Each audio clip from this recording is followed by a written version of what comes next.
Jason's been putting a lot of content up there.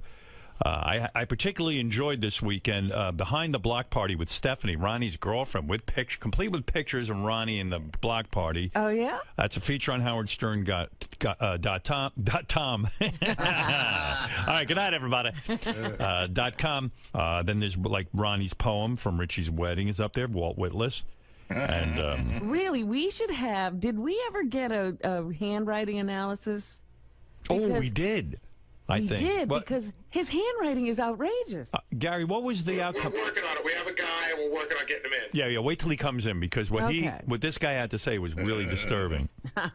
Well, that handwriting is disturbing. You know, I say you can tell a lot about a person by the way they write. Yeah, take a look at Ronnie's handwriting on HowardStern.com right now, and you tell me if it doesn't look like the letter a kidnapper writes to the family. I told you when I hired Ronnie. Ronnie writes like a kidnapper. Oh, I said, yeah. I said, Ronnie. I get this. Ronnie had driven me to Hartford. He wasn't my. I didn't have a regular driver. You know, back in those days, no one was looking to drive me, and nor was any radio company willing to pay me to do that.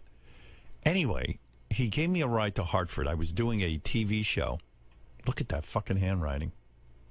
It's scary. Yeah. All right. I was doing this TV show where it was a stand-up comedy special where I was the host. It was in Hartford, and he drove me from New York to Hartford. And afterwards, I go, "Hey, he's a pretty good dude, this Ronnie. I liked him." And NBC decided to give me a driver in a car. And so, or was it a K-Rock? I don't even remember. Was that K-Rock or NBC? No, he was still in NBC. NBC, really? Right? Yeah. He got fired right after that. Right. Oh. And so, you know, when I got the go-ahead to have a driver. You remember this guy? No. I must have, I don't know, but Ronnie had written me a note to my home. He dropped it off at my home. No, I didn't. Where did he come into? Don's office. Oh, he did? Yeah. And here's what happened. No, you wrote me some kind of note at home that said, you know, basically, hey, I love driving you or something. No, one of those things. No, what happened was the first part of it that happened when we spent the whole day together. Right. And we wound up in that guy's house, remember? Because it was supposed to be, you were supposed to do this thing. Oh, yeah. It was a hurry up and wait thing like everything else. Yeah, we had to wait at some guy's house. I do remember that. Some general manager at a radio station. Yeah. And it was me, you, and Fred. And Fred's, you know, we got to talking a lot. Me and Fred. Oh, yeah, Fred was there, too. I think it was the TV station guy? Yeah, it was the guy who owned the television station. Yeah. We wound up at his house, sitting in his living room. Yeah, in the woods. I remember that. It was a kind of a cool cabin-looking thing. Yeah, so I spent a lot of time with Fred also, talking to him, you know, and I just gave two loons. Yeah, and I gave him finding each other. I gave him my business card, and I said, you know, hey, if anything ever comes up, give me a call. Yeah, but there was some note that you wrote. Yeah, I wrote a letter to you, saying that I had been with you, and I said it was great, you know, and if you ever need service in the future. Well, this letter. Oh, stop it. It wasn't written in crayon. Well, this letter was written in the same handwriting that Ronnie. You look on HowardStern.com at Ronnie's poem. Listen. You ever want to see the Lindbergh baby again? Dude, I have a really shit handwriting, okay? I mean, at first I thought, okay, someone's taking my kid, and they're holding him for ransom. Oh, stop it! All right, how much do they want? Put 50,000 in a bag under the bench by the number. Listen, I brought two of your kids home from the hospital. I know you did. I didn't kidnap anybody. I know. Calm down. Said you're not even understanding the joke. I understand exactly what you're saying. I'm not saying you are a kidnapper. Yeah. I'm saying. Okay. Okay. Well, I'm looking at this thing. And I remember saying to my agent, I go, listen, the guy, you know, he seemed like a nice guy, but look at his fucking handwriting. And my agent looked at me and goes, I don't think you can hire this guy. I said, maybe he got out of jail. I don't know if he went to school. Or I mean, it's like the block lettering of a fifth grader. Not even. And it changes sizes and runs. It's very, very strange. Can you make it? Hey, Gary, even that handwriting guy, what was he saying? Because I know it was sort of a preliminary discussion, but. Hold on, let me find it. Give me 2 seconds. Yeah, you got to hear what this guy had to say about Ronnie's personality based on the handwriting. Do I care what he Let me see that handwriting. Well, you never care about anything. No, I don't care. Look at it. Look like every letter is like look at the Y. It's all. I wrote it big like that, and here's the reason, okay? But why'd you write my letter big like that? I didn't write it like that. You kind of did. No, I didn't. I'm telling you. No, I How's- wrote the how's letter it different? in regular letters, but it was printed because I have the worst fucking script handwriting there ever is. Me and my mother have the worst, had the worst handwriting ever. Well, anyway. Like it's in the family. Yeah, exactly. It's inherited. Yeah. You can't change it. So anyway, I look at this thing and I said to my agent, there's no fucking way we can hire this guy. He's obviously either deranged or unstable. Stop it. I'm telling you, this was the discussion, I swear on my life. Yeah. I was nervous hiring a guy with handwriting like this. Oh, here's what the expert said. I do handwriting analysis. I see many red flags in Ronnie's handwritten wedding poem. Yeah. The biggest flag is in the heading. The shape of the letter Y, yes, in the word by, has what is called a felon's claw. Because the lower part of the Y has a claw-like shape. People that make a felon's claw will pretend to have your best interests at heart, but will eventually stab you in the back. Yeah, okay. Wow. As soon as someone treats them nicely, they turn on them by doing something detestable. The last person I knew that used a felon's claw was my sister's ex-boyfriend. He ended up emptying a gun into his new girlfriend, killing her in front of her 17-year-old daughter. Wow.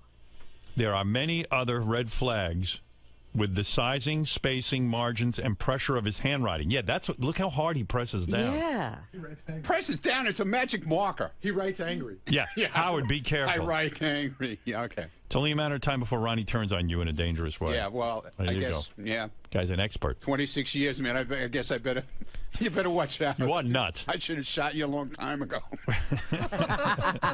You're overdue. Well, Yeah, Today you're is way the day. overdue, man. well, anyway, so my agent had a talk with Ronnie on the phone. He says, the guy's got a reasonable price because a lot of people were trying to milk me because they thought I had a ton of dough. No, well, Right. he actually called me into his office. Yeah, that's what it was. And yeah. So, and, He wanted to look you over. Yeah. I looked at everybody's pricing and I said, you know what? Money rules over crazy.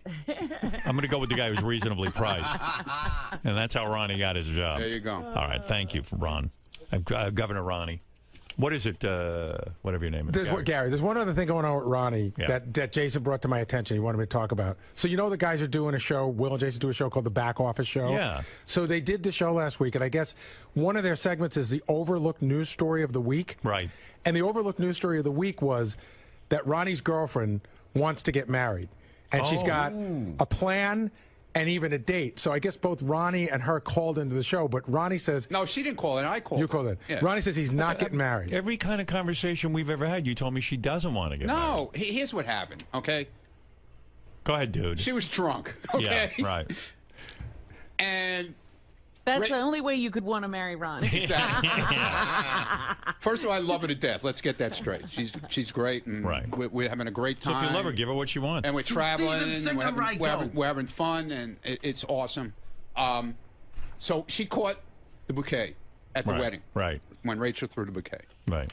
So, of course, Lieberman goes over to interview her after she catches the bouquet, but he's so drunk, he can't even... That's when JD had to take Had to over do the interview, yeah. Okay. So she said she was planning this big party in May, this coming May. Right. And that's for her birthday. Right. So I'm helping her do it, but it's not a wedding, it's her birthday party. Yeah. Well, dude, look at it this way. But what she wanted as a gift. No, she's never... Listen, we've talked about this numerous times. But she wants to get married. No, she doesn't. Dude, she said it. Even if she was drunk, she said she wants to. All right, What is it, Jason? But we talked about it, and it's not happening. She knows that. Why not, though? Because I'm not ready for anything like that. I don't know. Maybe When are you going to be ready? never. Dude, you don't have that many years left. Listen, I know. Whatever. That's what I keep trying to tell her. Yeah, but why not marry her just I to keep trying protect to her? tell her that. But what about to protect her financially? In other words, so that she feels like she's your Well, wife and she can, Well, you I know. could do that anyway without getting married. Yeah? How do you do that? With a will. Yeah, but you know that shit's up. Well, no, who's going to contest your will? You got to write it in My crayon. millions of dollars. Not millions, but also like if there's any sort of benefit or any Right. kind of like your home or something, you know, then it would be guaranteed to But her. even in the case that, God forbid, Ronnie gets sick, Right. she won't have. She couldn't go visit him in intensive care. Would you want to visit Ronnie in intensive care? No, but you know. But that's true. If you're really in love with her, something to think about. Yeah, I know. You won't make an honest woman out of her? I don't know. Well, she's certainly proven she's Not right devoted. now. How many years you been with her now? Over 5. Wow. All right. We'll see. You know, he is the catch of the century. I've seen these women throw themselves at Ronnie. No, I mean, he is a century. yeah. Yeah, okay, Robin. No, he's the catch. You're not far behind. He's the. You're not far You behind. got that right. She's catching up to me real quick. Right. I'll never catch her. She'll never give up the Dickie. Yeah, you got that right. Right. Well, all right, Ronnie. All right. A lot of controversy swirling around that. No controversy. Right. I called in and I explained the whole situation to I would love to Jason. hear that. I like Jason's show. It was pretty cool, actually. That's what I heard good things about it. A lot it of was people like a lot it. of cool shit, man. That you. Are you? Someone told me a rumor you're writing another poem. Yeah. I worked on it over the weekend. Yeah. What's this one What's about? the new Dude, inspiration? it's. I don't have a real title for it yet. I'm trying to figure it out. It's about. It's kind of like the show in the hallway type thing. Yeah. What goes on out there in the hall? Would you ever publish a book of your poetry?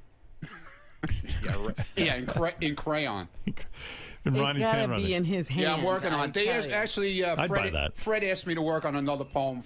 You know, Well, it is autumn. he took. Well, I'm not doing all. Oh, sorry. He already wrote Winter. It's about the. But he's got 3 other seasons. It's kind of about the show. Ooh. Oh, good. Yeah. I like when you write about the show. Yeah. All right, Ron, thank you. There he is, Ronnie, the limo driver. He says no marriage for him. Not right now, anyway. Right. Eric, the actor's on the phone, but it's getting fatiguing. He's like, What does he want? I feel bad not picking him up every time, but I can't pick him. Eric, every time I go to the phone, you're there. It's like, and then if I don't pick up, I get all these emails. You don't pick up my phone. And... Eric, you there? Yes, Yeah. I'm calling because of the fact that you shut me down last week when I was trying to request something. Yeah, I know. It's just sometimes it takes so long, you know. Like sometimes I have time to talk to you, but sometimes I don't. And you don't seem to get that I'm doing a show and I have a pace to the show. And I don't know. It's just difficult It with would you. take a fucking retard not to realize that you're doing a show. I realize you're doing the show, jackass. No, you don't, because then you write letters that I you know, if I keep you on for 5 minutes, you're like, I only got 5 minutes and I had many things to say. You don't get that I do a show. So then you are a jackass. No, I get it. We sound Then like why are you upset if you get it?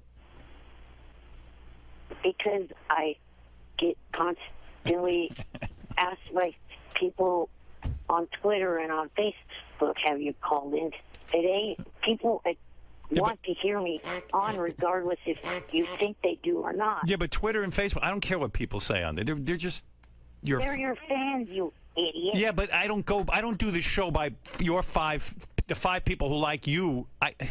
Why am I explaining myself to him? How would he ever understand? When he gets a show to do, he does the world's worst show. Anyway, what can I do for you, Eric? This weekend, this upcoming weekend, your guest for tomorrow is going to be a part of the TNA pay-per-view in Phoenix, Arizona. Right. I would like to be there at that pay-per-view, and I would like to have had Howard TV cover it, me being there. And I would have liked to have interviewed the wrestlers and the female and male wrestlers. I've explained to Eric, I've explained to you before. Some things we cover you doing, and some we don't. Like when we got you that TV show that you acted in, we covered that. One of your worst appearances, it's usually when you're interviewing people. You don't ask controversial questions. You don't even ask interesting questions. Yeah, you don't. When we write outrageous questions about people's sex lives and stuff, you won't ask them. It's boring, and we can't use the material, and it's too much for our budget to go out and cover you if it's going to be that bad. I've explained that. You're not willing to ask questions that are interesting. It's basically an opportunity for you to hang out with wrestlers that you right, enjoy. you get to meet people you admire. Well, That's not very entertaining for us. Yeah, and you sit there and go, I love you. And then you give them a list of all the movies you've seen them in. Right. I mean, how many times have I explained this? Can I make another point, too? Yeah. Like, you want to be our correspondent, right? So a correspondent we send to things that we think they should go to. You don't want to go to anything we want to send you to, but only the things you want to go to. That's a good point. We need a guy who's going to get in there and ask, funny questions. You really, and we're willing to write you the questions, but you're not willing to say them. He's sort of using the show as like a travel agency vacation thing. Right. Like he really wants to go to this, so he'll say, well, I'll ask questions. Can you imagine if we really did want to cover this event? Like, the hell he'd put us through? Here's the thing. If you guys are thinking, oh, we don't want to pay for plane tickets, I can handle that because one of your fans that I met at the Ronnie Block party shows she's a female flight, and it was Southwest and could get buddy passes for. Yeah, but Eric, you're not understanding. For us to take part of our budget for Howard TV, like I would have to like I could probably produce another cartoon or something on Howard TV that people love, but for us to take part of our budget to fly down and cover you, which is basically great for you because then you get to be like a big star there and people pay attention to you and we take care of you. Instead of doing that, I can do 20 other things, and I know it's going to be a bust because when you get around these guys, you're not going to ask one funny question we put you up to. Right, and also add to the fact that you're taking the writing staff away for an hour or whatever it is. They're going to write questions for him that he's not going to ask. Yeah, which, our guys who write for the show, we put a lot of effort into this. And then you kind of disappoint us and don't ask any of the questions. Here's something that you, for some reason, neglect to realize. You realize, or you don't realize, I should say, that you have a lot of fans within TNA and also WWE, plus a lot of the fans that watch these programs. Yeah, but they don't want to be bored by you. Right. In other words, if I were gonna cover this event, as you say, for our fans, I would send Wolfie, who's interesting and funny, and ask the questions we give him. Right, and he'll probably get thrown out, which is even funnier. You're a fan going to a TNA event asking, sycophantic questions. Trying not to piss off the people you love. Sycophantic. That's Cinco. I got so let Eric will just stay on the line. I'll get back to him. I got so pissed off yesterday. You do a Google search and you see all the articles on your name, and I'm reading these articles, and this guy wrote this article about how interesting it was that we did this bit. The one where Sal and Richard went out and asked Obama people who were going to vote for Obama, and then asked them the bit I'm talking about. Who they're voting where for. they, Sal and Richard said, well, is it okay that Sarah Palin is his running mate? They didn't seem to know Obama's positions or who was running with him or anything. All right, so listen to the opening of this guy's article. I went fucking berserk. And I know this guy, it's called the Amarillo Globe News, Amarillo, Texas. I mean, 5 people read this fucking thing, but yet it still pissed me off like I can't even tell you. Listen to the opening paragraph. How dumb are we? One of my favorite bits on The Tonight Show with Jay Leno is the jaywalking bit where he interviews your average schmuck on the street and throws out a few questions. Some of the answers do not instill much faith in the common man or woman. Yacker Howard Stern recently did a takeoff on this bit. Oh, no. Which made me wonder, how dumb are we, really? I'll give Leno credit for the inspiration, since Stern is truly the American dream. He's a multimillionaire despite having no discernible talent. So what he's doing, he's not only insulting me about that I stole the jaywalking bit from Jay. Right. Now, anyone who's a fan of this show, and this fucknut, Henry, or whatever his name, I don't even know this guy's name from the Amarillo Globe News. Find me this guy's name, this cunt. Because I want to fucking have my fans point out to him that jaywalking was a lift from this show. We started it, and I can fucking prove it, asshole. See how I get worked up? No, you should be worked up because that's exactly This is what happens in my career. You don't want to happen. You create something, Jay steals it, and then he gets the credit for it. And not only does he get the credit, I get knocked as being a no talent. Right. But the very bit that you love, Shitstain from Amarillo, is the bit I created. Well, why is he even listening? And Jay lifted it, and then Jay goes, "I didn't lift it. I got that from Steve Allen." But I love how people smack at you saying you're untalented, but they listen.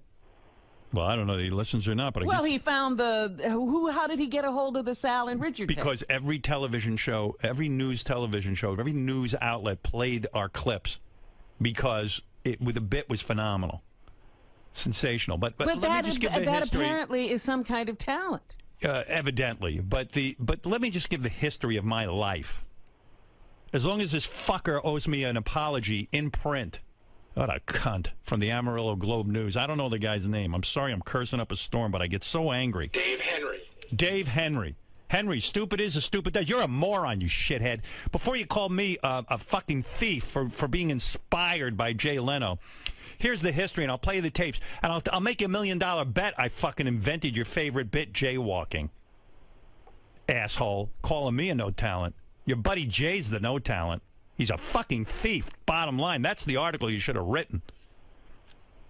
We started doing a thing called the homeless game where we'd go out and ask people on the street everyday questions, and then we made a game out of it. And while you're at it, Henry, you can also write about how Smarter Than a Fifth Grader was stolen from us. And if you don't believe that one, watch Howard TV when we did a show called Are You Smarter Than a Fifth Grader? And then watch all the production companies after they hear it on the radio, all this stuff we do, and they call, would you like to do a game on TV about this? And I go, no, I don't need you to do it. And then they just go out and do it anyway. And I get ripped off. But never mind that. I mean, this fucking article just sent me over the edge. I just love it when morons who write articles are so fucking smug. Why don't you bother to find out where Jay got the jaywalking from? Because Jay's on television. Jay must have invented it. Oh, yeah, because he gets to see Jay doing it. And by the way, Jay didn't even know he ripped it off. His fucking writers do, because they're all fans of the show. And I don't blame them. If I was bankrupt from ideas, I'd do the same thing. I'd listen to this show and pick and choose what I like and then stick it on the Tonight Show. What a cunt. Fucking Henry from the Amarillo News. Why don't you call in so I can explain life to you, asshole? And since I guess what? Here's another thing you can write. This no talent ain't taking any pay cuts. Like fucking asshole Jay Leno. What a fucking pussy he is. That's some talent. He's got the #1 talk show. He's so fucking scary talented, he's taking pay cuts. When you're that talented, you don't need to take a pay cut. Nobody's cutting my pay. I'd leave. Because you know what? I'm actually talented. Jay's so worthless and bankrupt from ideas that he would be willing to do that show for free because he puts no effort into it. Unlike me, what do you think I did all weekend? I worked on my show. A shithead. Jay Leno. Yeah, you should really school this guy. Where am I going to get a hold of him? Down how many different networks when you leave because you're so untalented? Yeah. Well, this guy in Amarillo, he's doing real well in his career. He's writing for the Amarillo newspaper. Yeah, when he leaves, the paper will go on. Yeah. It'll be like, you know, they never missed him. Yeah, ask NBC Radio what happened when I left. Look what happened at Viacom and their great radio division when I left. Right, Eric? Yes.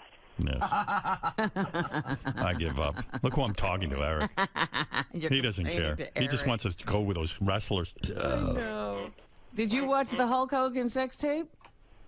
No, I do not. What? He's lying. You know what? I heard Eric mumble under his breath. He went, well, now I can officially cross off seeing Hulk Hogan's penis on my bucket list. Not at all. That's not true? Nope. No. Who knew Bubba was so generous? I thought he was kidding when he said you could fuck my wife. Really? No, I thought he meant it. Most guys want to lend you a vacuum cleaner, some tools, you know, whatever. Don't even. This guy, he's... You know, they don't even want to share their tools. Well, let's just say we don't know exactly who is in the tape. We don't know if Bubba was involved or not. We, you know, all the legal stuff. I wish Bubba could come on and talk about it, but he has declined because of his divorce agreement. No wonder they had to have that divorce agreement. They Well, were stuff to talk. Eric, if you ever do see the tape, you're going to be very upset with the quality. Evidently, if it is Bubba shooting this stuff, he's shooting in black and white. Either he's a film auteur or he's got bad equipment. Right. Now, one reason why I was hoping you guys would do this is because I'm involved with TNA right now, trying to get money for your favorite charity, the North Shore Animal League. Yeah, Eric, I just got to be honest with you. You know, for you to go be a correspondent at the TNA event, we just kind of made a determination. We don't think that would be a comedy gold mine. We just kind of feel you go there and you get a lot out of it. You love meeting the actors and you love asking them, wrestling questions because you are respectful to them. But we just don't think we're going to get enough bang for our buck. All right. Well, just to let you know, that segment that I'm talking about airs tomorrow on TNA's website. TNA Live is what you look for. You mean making predictions on who will win the matches at the pay-per-view. Can't they just tell you? I got to be honest with you. What did he say, Robin? He's going to tell us he's going to make predictions as to who will win the wrestling matches. Oh. Yeah, well, yeah, that's right. Robin's right. They can tell you that in advance. You don't even have to make predictions. The person that I made the predictions against is their announcer, and he doesn't know who's winning. Right. But the winner's already been determined. It's predetermined. But only the writers themselves know, no one else. I just feel Eric isn't... all right, I got to go, Eric. I don't think Eric's professional enough to handle this job on Howard TV, based on some of the other shows he's done. This is his Eric... Eric. I want a clear shot to prove to you that I can be as an effective as an interviewer as anyone on Access Hollywood. All right, I'm going to play some tape of... Eric, I'm going to play some tape of one of your past shows. This is your American Idol show. And let's see if we think you really are professional enough. Well, okay, there's Let's listen. The thing. Let's listen.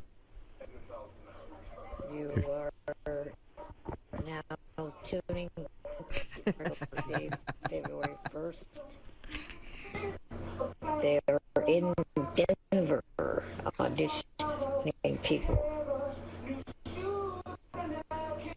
And It's a good show, but not our thing. Guy says he gets...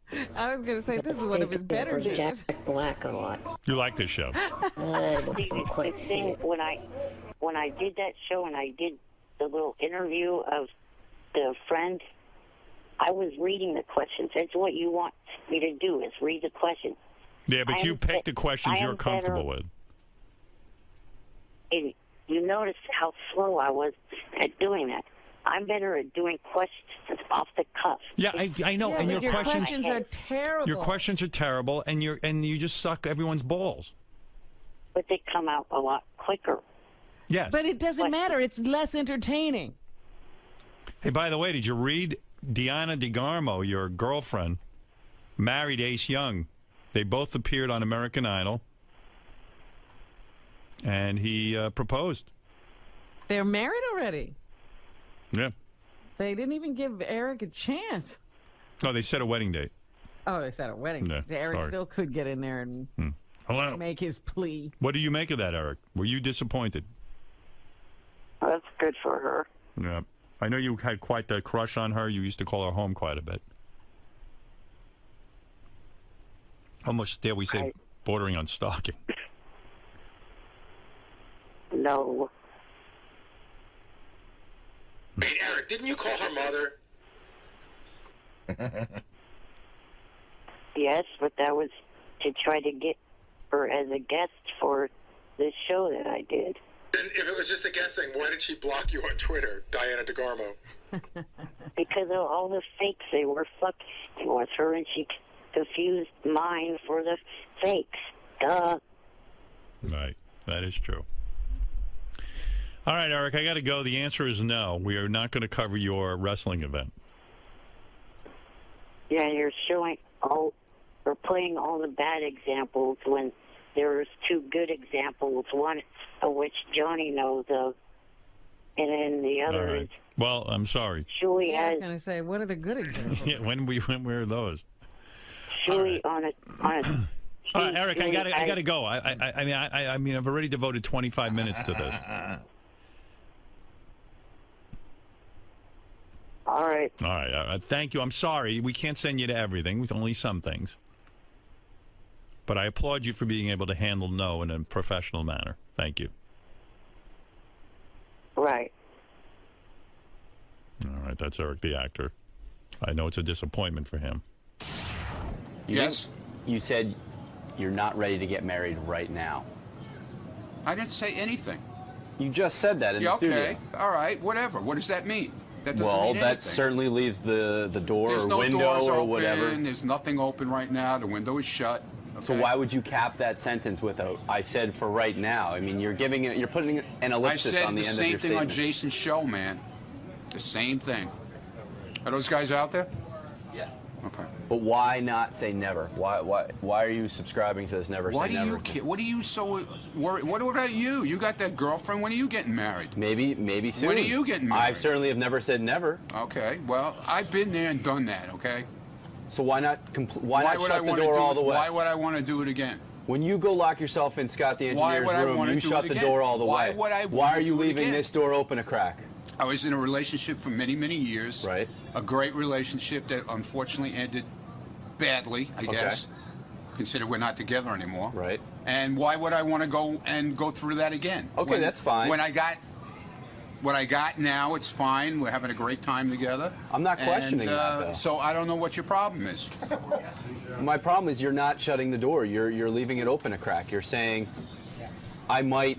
Dude, don't put any words in my mouth that aren't there, okay? Well, you're allowing the I never words- said I was getting married again. I never said I would ever get married again. I never did. Even Will said that. If you listened to the show, you would have heard. Ronald, Yeah. part 2. Go ahead, part 2. Your upcoming poem, currently in production. We have work to about do. the show in the Hurry hallway. up. Real quick. We got people. Real quick. Yeah.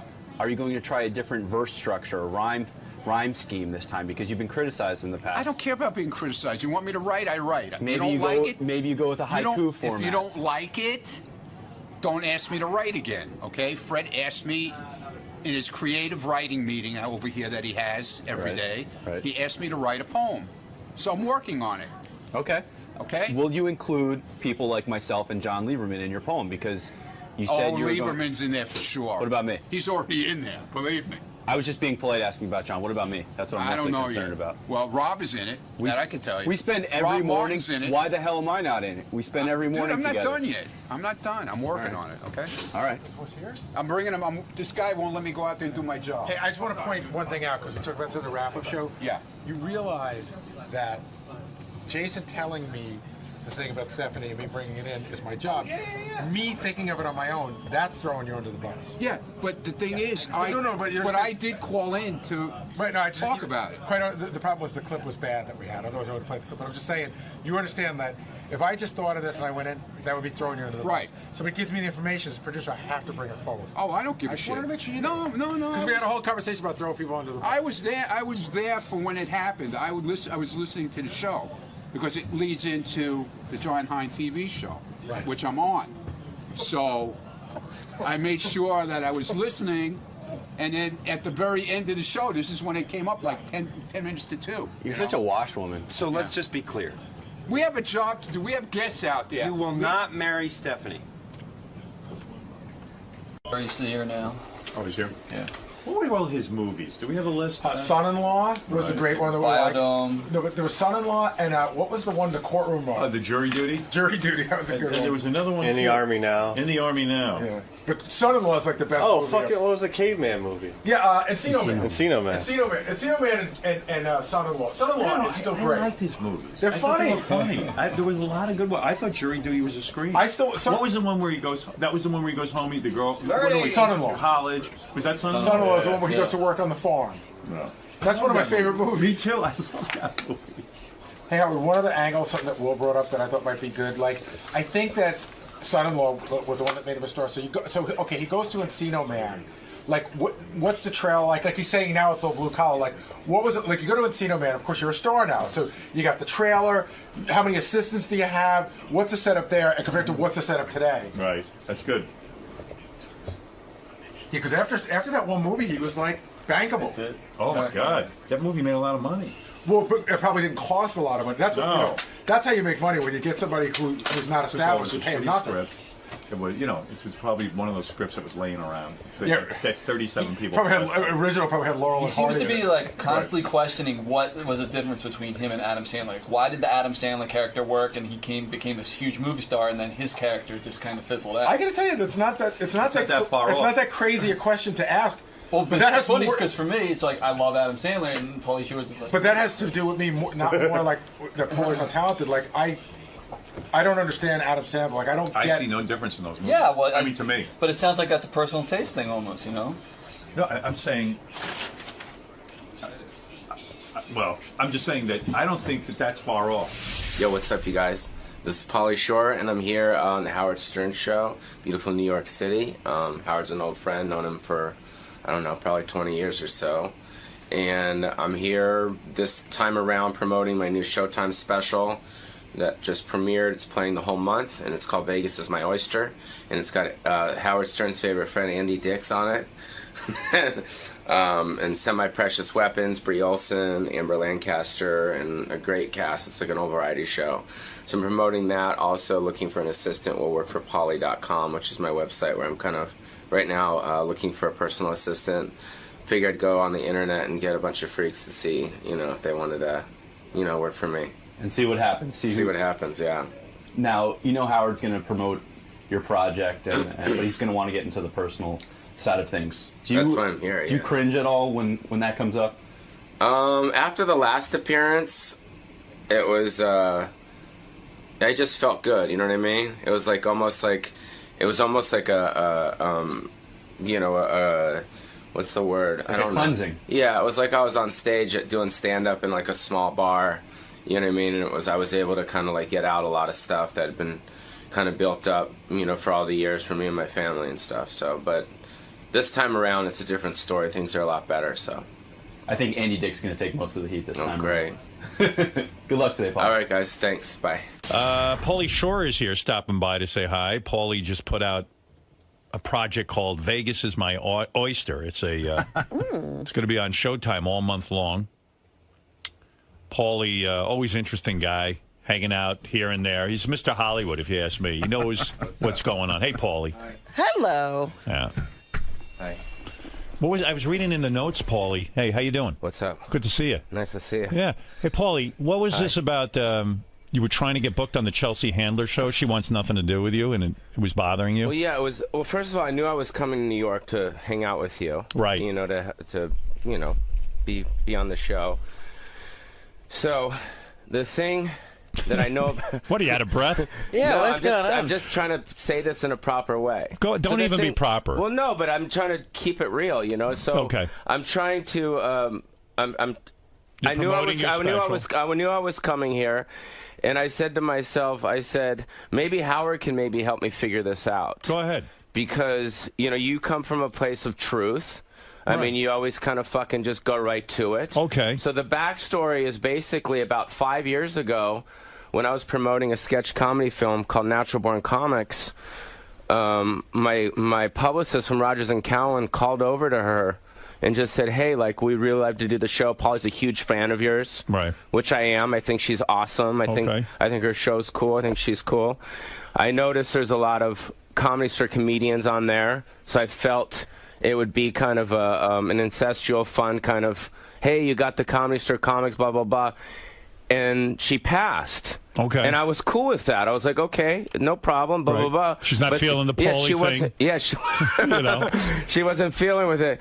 So then I said, well, cool, let's just find out why so I know, like, you know, maybe I can improve. Yeah, maybe I can maybe I can like change some of the wheezes up or something. Right. You know, Yeah. you know, don't say grindage fast. In other words, were Right. you willing to take criticism? You were willing Yeah, to, like, in of other words, hey, course. look, Paulie doesn't fit our show because. Right. Okay. So then I know, that, you know, with the, it's almost like you're dating a girl, and after a while, like, what's the reason? Okay, cool. Like, I just want to know. yeah, I have a crooked penis. Okay, Right. like I don't want to be, I don't want to be fucking part of your life. I'm like, it's all good. So she just she didn't give a fucking reason.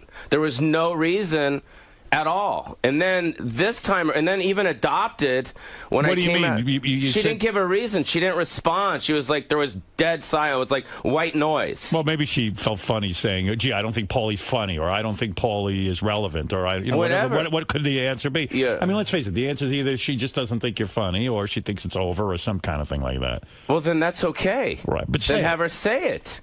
True. You Right? need an explanation. Is Yeah, what yeah, you're saying. yeah. Well, maybe There's she didn't feel nothing- comfortable about it. You know, I could get that.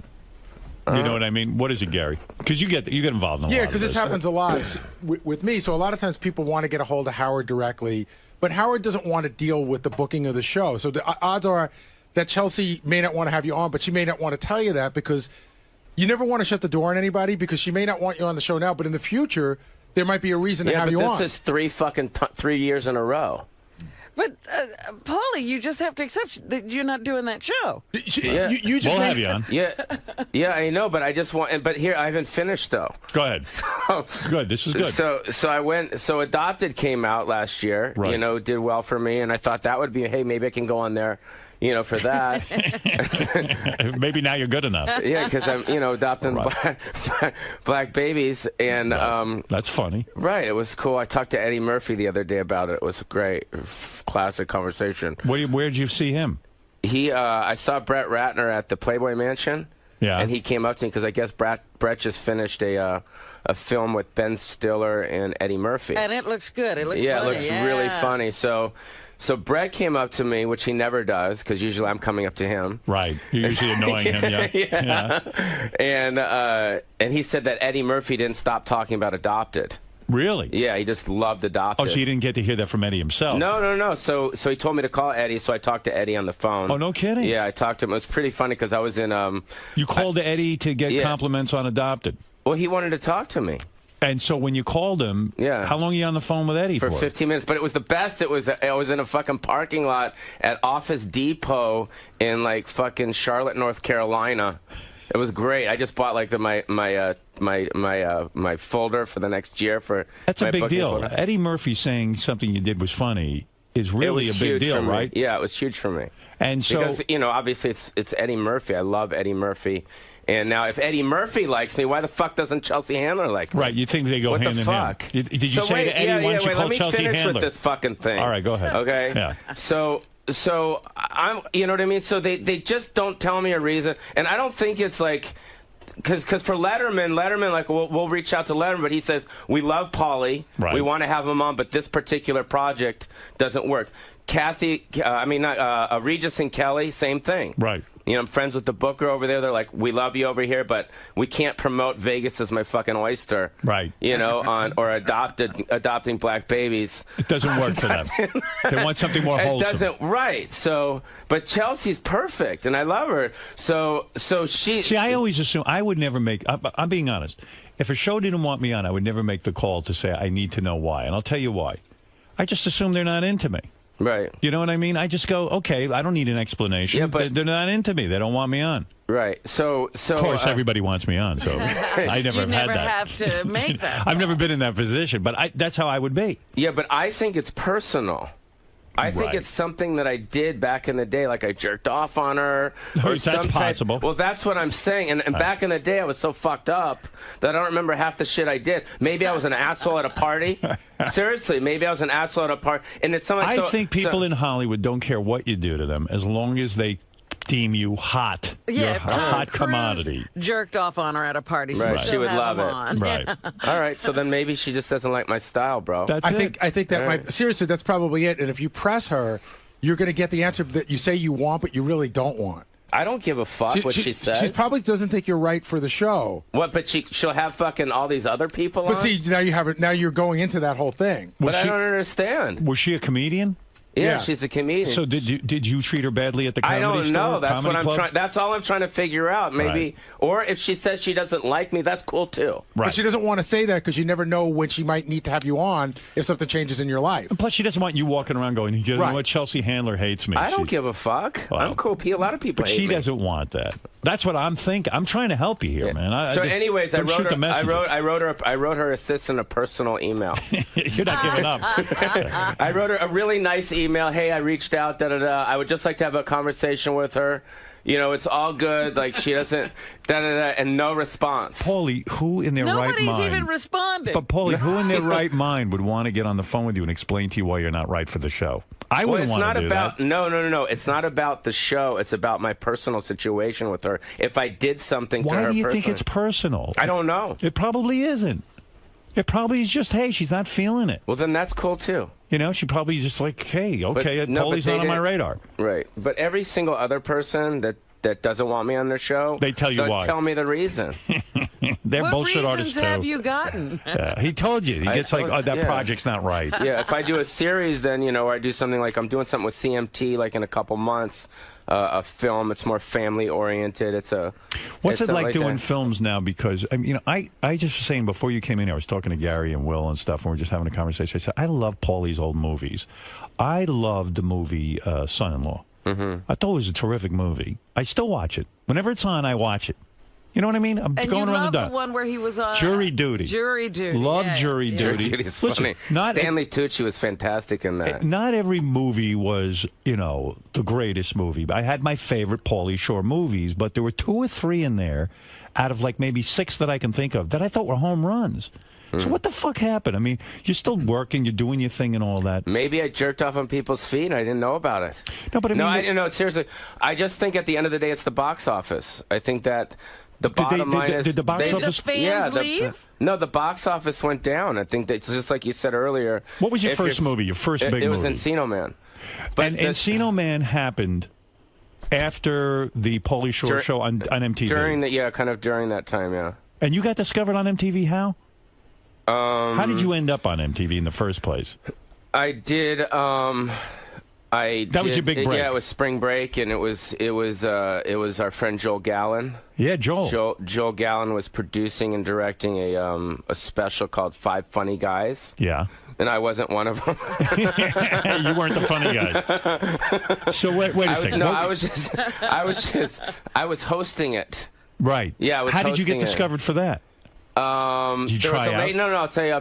There was a lady named Drew Wilson at MTV. Who was the head of talent at MTV. And my manager at the time, a guy named Terry Danizer, brought Drew into the Comedy Store, and she saw me perform. You were doing a stand-up. Yeah, and she saw me perform, and she said he's really funny. And then they had brought me down to Spring Break MTV. It was back in the late 80s, early 90s, and it didn't go so hot.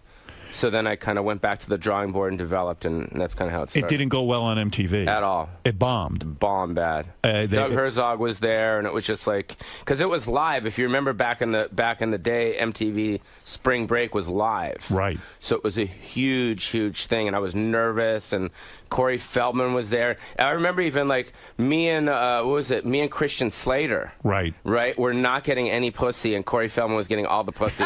Boy, how do things change? I agree with it. Me and Christian Slater, I swear to God, we're sitting in our fucking hotel room at the Marriott going, this fucking cocksucker with the fucking Michael Jackson face and a glove is getting all the pussy, and we're not getting shit. Yeah. There was a time It was the best. you're a legendary cocksman. I mean, you've gotten lots of pussy. And when you were doing movies, was the pussy different? Like, were you getting into like... It seems more now.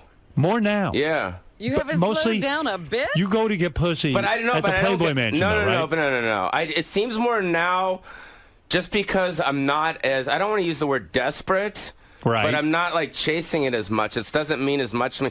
I'm 43 now. But a lot of... You look good. Yeah, but at the Playboy Mansion, you got kind of wrapped as the guy who all the playmates fuck. So you had to back off that well, right? I mean, you tapped that well way too many times. I don't know. I think so, right? I mean, that was the... Paulie, you go to the Playboy Mansion and then you end up sleeping with Paulie. It was almost like a joke at that point. You had to. It was like mandatory. Christ, right? No, seriously. Cool. But it was a for a joke, while. Having sex with me, that's not a joke. But I'm saying you got all the playmates, so the girls start to talk among themselves, like Paulie fucks us and then dumps us. Right? I guess. And I always liked your rap on sex. You look at guys like Tiger Woods. You look at guys like Arnold Schwarzenegger. And you say, you know what? At least I'm honest with a woman. Yeah. I don't marry them and then fuck people behind their back. Or lie or say I'm doing this. No. No, you've always been honest. Yeah. That was the one thing, like I told you, I think last time I was here, that I didn't like about my dad. You know what I mean? Is that he wasn't honest? Well, no, because he got in this relationship, you know what I mean? And he didn't want to be. He was never happy. He was never happy with your mom? No, because he was, on the road with Elvis and all these people, and he wanted to have fun. He wanted to live the lifestyle of a comic. The lifestyle that I'm living. So I just don't think the two worlds mix properly. Right. So you felt your father was a hypocrite. And that's why you see a lot of these rock stars with these wives, and you see them on these reality shows on VH1. They look fucking miserable. They do. These wives, because they know their husband just went and fucking got blown by like 3 groupies in the back of their disgusting tour bus. You're right. They just look. So where people Right? say, "Oh, Paulie's gross because he fucks all these girls," Paulie isn't gross. He's being honest. Right. This is you're living that lifestyle. And are you in a relationship now? No. It's hard. It's hard for you to be in a relationship because you're banging a lot of girls. No, that's not it. What's going on? I'm just into my work, man. I'm into my work. When's the last time you got laid? I don't know, 2 days ago. Oh, 2 days ago. Yeah. Oh, it He was didn't just say he wasn't getting laid. Oh, I see. You're not in a relationship. You met a girl 2 days ago. No, she's staying at my hotel. Oh, so she's a girlfriend. She's a She girlfriend. Right. She's not my girlfriend. She probably sees other guys too. Right. But she's my friend. We get along. You got it all figured out. And I don't mean that facetiously. You really do. But you have to ask, how does he maintain that emotional distance? You never just get so involved and Yeah, how do you do want to that? possess and My all that emotion stuff. goes into the stuff that I'm working on. But That's when it my- comes to women, do you ever get attached or needy? Or back in my 20s, I did a lot. Yeah. Very miserable. Do you ever date anyone super famous? Or has it always been I told you just a while ago, just Kylie Minogue. Kylie Minogue? Yeah, That's a pretty big score. Long time ago, yeah. Did you fall in love with her? Mm-hmm. Loved her. I loved her so much that I flew to London. I flew to London where she was performing, and as I was flying to London, she was flying to L.A. to meet her new boyfriend. Oh dear. Oh God. I guess Well, she dumped I you. guess the deal is if guys are ever texting their girl or vice versa, and you're not getting a text back or calling them, that pretty much means I don't want to go out. That's the pussy way out. So You know what girls I mean? are as scummy as guys. Guys will do that a lot too. They're just sort of never no text, nothing. no call back, and Right. stuff like that. But the thing is, it's like, it's just, I think that's, Would you have married Kylie Minogue? Do you think?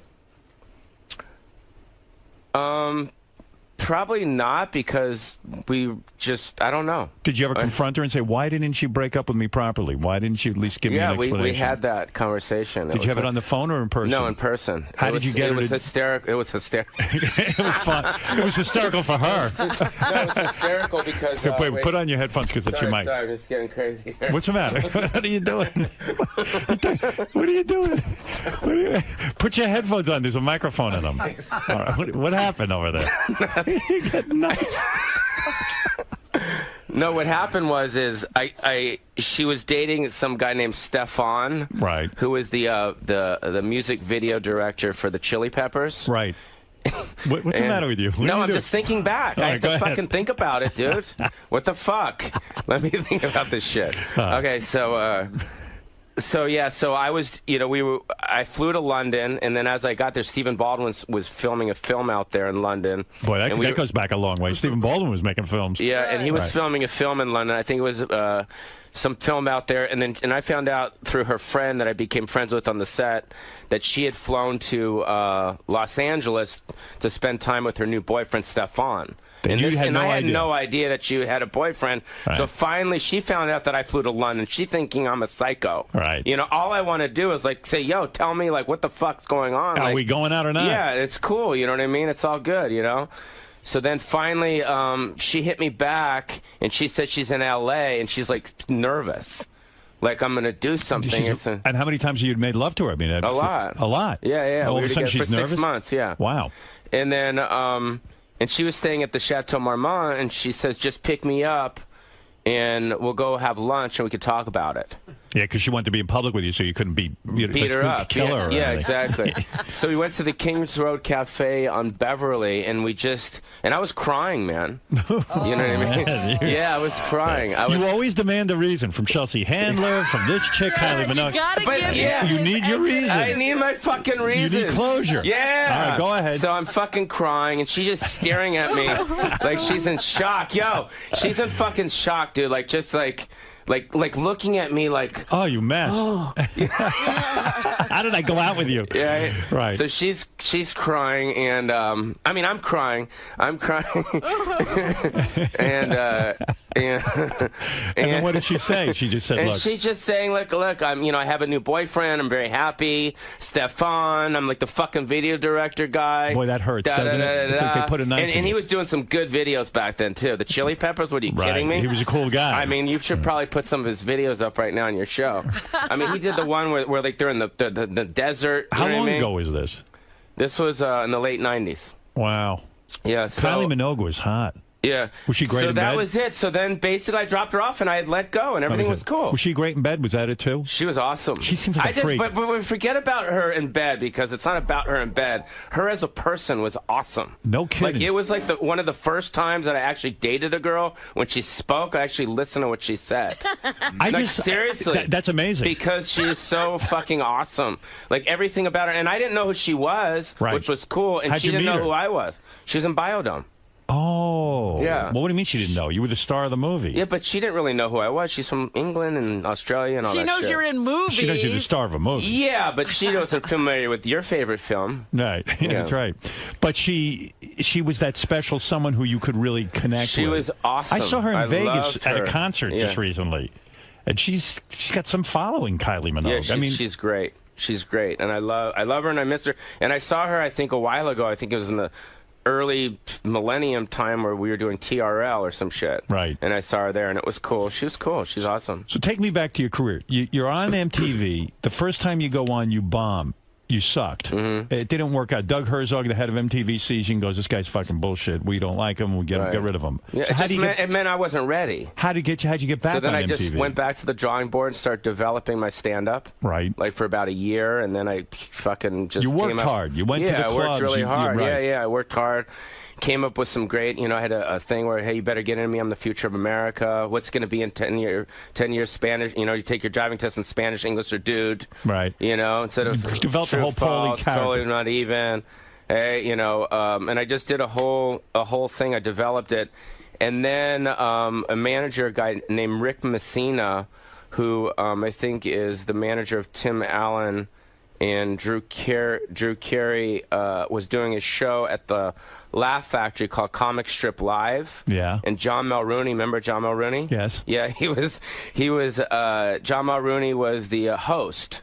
And then I went on Comic Strip Live. It was on Fox. Right. And I fucking killed. So Just they saw killed. that at yeah, MTV. and we took that tape and we sent that to MTV. They said he's ready now. So then I went back, and then the first thing that I ever did on MTV, remember Randy the Redwoods? Yes. Yeah, I did a thing similar to that, which was called, it was like these little vignettes. I remember. Yeah, and they were called, it said totally MTV at the end. And it was basically me with a gangster, me with the football players, me with the real estate agent. And it caught on. Yeah, and it caught on. It was these little 30-second vignettes, and it was so fucking funny, dude, because I remember I was doing... I was performing down in Tampa, Florida, with Jonathan Katz. Remember Jonathan Katz? Yeah. Remember him? Yeah. What is this, a test? No. I'm just. I remember all these guys. I mean, baby, come on, man. Right. So I'm down in Tampa and I'm performing down there, and then I all don't of a even sudden remember Jonathan Katz. I just don't want to slow you down. Yeah? So you're performing down there. So I'm performing down there, and all of a sudden I'm sharing a condo with him, with Jonathan Katz. Right. And all of a sudden my videos come on MTV, and I fucking went crazy. I was like, holy shit, this is awesome. Now it's happening. It's all MTV happening. was big. Yeah, and then Jonathan Katz left the condo. He's like, I got to get a new condo. Because he didn't know who I was. Right. So how And do that you was get the into the first time. movies then? Someone approaches you and says, hey, your characters are really taking off It was on MTV? Peter Paterno.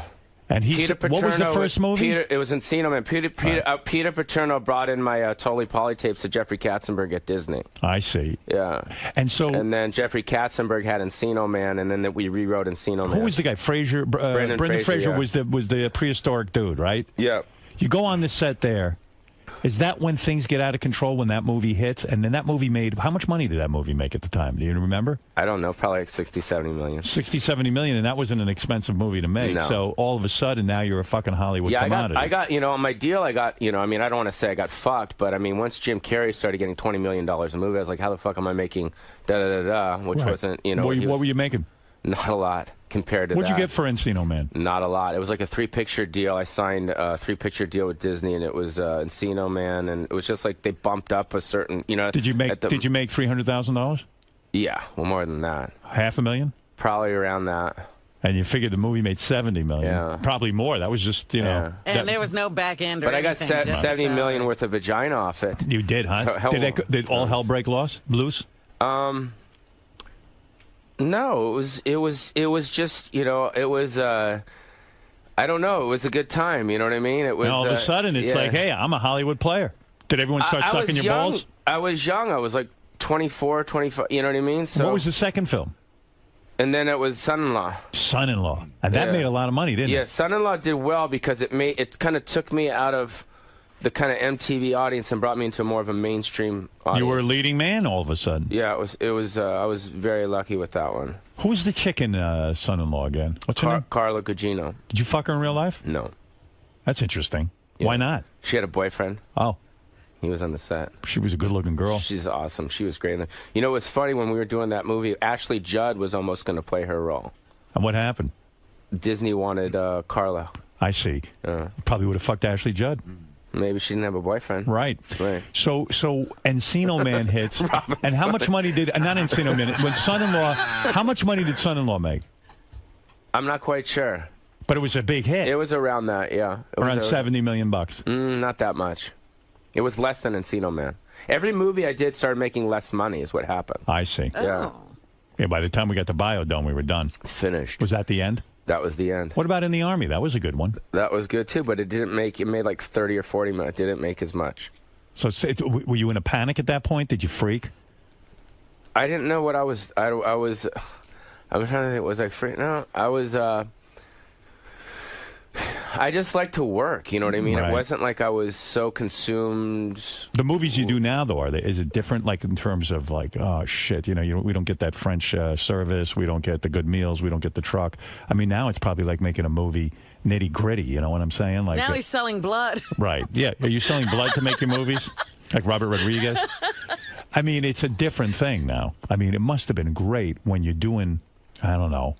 It was cool because I did Son-in-Law. a small part in the Nick Swartzen film. Yeah. That comes out, I think, in September.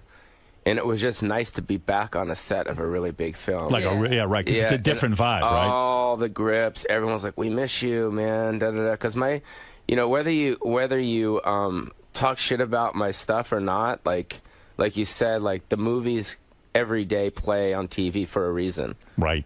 I love a lot of those movies. They do well, and and I guess Why is Adam Sandler so successful with his? They seem like his movies do well. Yeah, but it's the same kind of genre, isn't it? I mean, it's like the goofy guy kind of thing. Like Waterboy and Encino Man don't seem all that different to me. Maybe you should do waterboarding in Encino Man. Maybe that's it. He can waterboard me in Encino. So no more Playboy Mansion for you? I go sometimes. You do? Yeah. Where are you going to get laid? I don't know. The airports. Everywhere you go, you get laid? No, I don't. It's not as much as it was to me. It's not as important. Getting laid isn't as important? No. What happened? I'm just not that interested in it. It's not as much. I think it's my, what's it called when you get older? My mojito? What's it called? Mojito. Libido, yeah. Mojito. Your mojito. My mojito. No, I just think when you get in your 40s, your interests change. You know what I mean? In the last 3 months, how many different women have you had? Be honest. Sex or? Sex. Just sex. Just sex. Jesus, I don't know. You don't not like, no, not that much. Sex? Shit. I don't know. 3 months? Yeah. What month are we in right now? Right now, it happens to be August. All right? I know that much. I don't know, maybe like 4. 4. That's a lot of girls.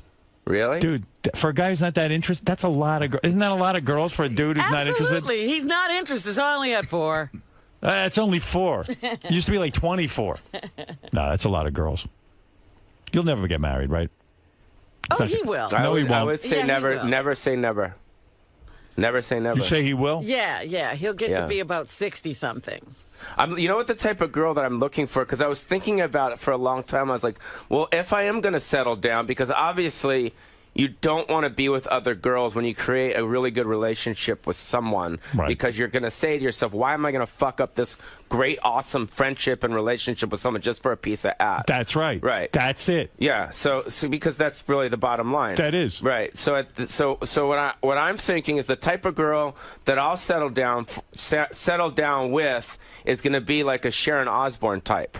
A manager Yeah. but isn't that more of like a mother type? Like well, someone that's what what's they wrong do. with that? What's wrong with that? You want someone who can manage your career. I want someone to be the yin to my yang. Right. I don't need like a Playboy model, but one of those type of girls. Because Those girls they're are fun. You have a great time with them. You enjoy each other's company, but you kind of keep it, Well, what you're saying is you're looking. If I'm really going to settle down, the it's gonna Playboy probably, model is looking at you to take care of her. You're looking for a woman to take care of you, almost Right. like a mother. Right. I see him like Groucho got married when he was 100. All these guys, they're almost decrepit. They can't walk. Then they hook up with a girl. Back in my day, we fucked lots of girls, but now, of course, I'm with my wife. You seem that way. Oh, I love her. She's the greatest. Is your dad doing okay? Yeah, he's doing great. Is she still getting a lot of pussy? I mean, he's My in front dad? Of, yeah, is he getting? He's is married. Oh, he is. Oh, Yeah. I'm sorry. All right, listen to me. Well, that still doesn't answer the question. Your next movie should be pursuing Sharon Osbourne. I think you should try to go out with her, and that's the movie. But if you think about it, you think Ozzy would still be alive without Sharon. I think he's devoted to Sharon, and he recognizes that she's the most important thing in his life. Although he did fuck up for many years. He used to cheat on her. Yeah, but terribly. imagine him without her. He's dead. Right. You're right. That's what he would have got hit by a truck. That's right. You know what I mean? Maybe you should date the daughter. Kelly, yeah. Yeah. Pauly Shore's special, Vegas is My Oyster, airs all month long on Your Showtime. friend Andy Dickson there. Yeah, I'm really. Like, I've what had it with happened to Andy. him? Like, I just heard yesterday, and then I'm like, what the fuck's going on with you guys? Me? Well, I'm just listening to this guy do an anti-Semitic rant that He's talking about us Jews? Yeah, he's talking What about the a bunch of hell? shit. Yeah, I would cut him out of my special, but it already aired. What can you do? No, I just thought it was a weird place to be coming from. Like he's trying to attack me, and that's what he's attacking me over. But for what? As if it's like I've done something terrible and bad. And he thinks I've done something bad to him because I don't give him a free radio show or something. I don't know. The guy's listen. He's obviously a mess. He's funny though. He was funny on the show. Well, that's good. I'm happy he's funny somewhere. Yeah. Well, you figured out how to make him funny. You're the only guy who doesn't have to cut him out of everything. Good for you. You ever bang a porn star? Have I? Yeah. I don't know. Have you? Never. Never? Never. I've never. I'm too paranoid about getting ill. Right. I know that there's a tremendous amount of STDs in that industry. Yeah, that's what I've heard. Hey, Howard. Yeah. Paul, didn't you dated that porn star who ended up dying, that girl Savannah, right? You've dated porn stars. Jesus Christ, what the fuck you bringing that up for? I just had therapy for that shit. Were you in therapy over that? What? Asking Pauly Shore if he dated a porn star is like... What? You finished the joke. I'm not good at jokes. No, but I mean... I didn't know that you went into that dark area with the porn stars. We had this conversation. Yeah, but I don't remember. I don't remember. I think we discussed Savannah with him, actually. Oh, we did? Yeah. Yeah. When you... Are they different porn stars than regular girls? I mean, are they great and bad? Or are they just like any other girl? It's just the porn is the performance. And when they give great oral sex. They do. Yeah. Because they know how to do it. Yeah. But what do you think that is? Do you think they just...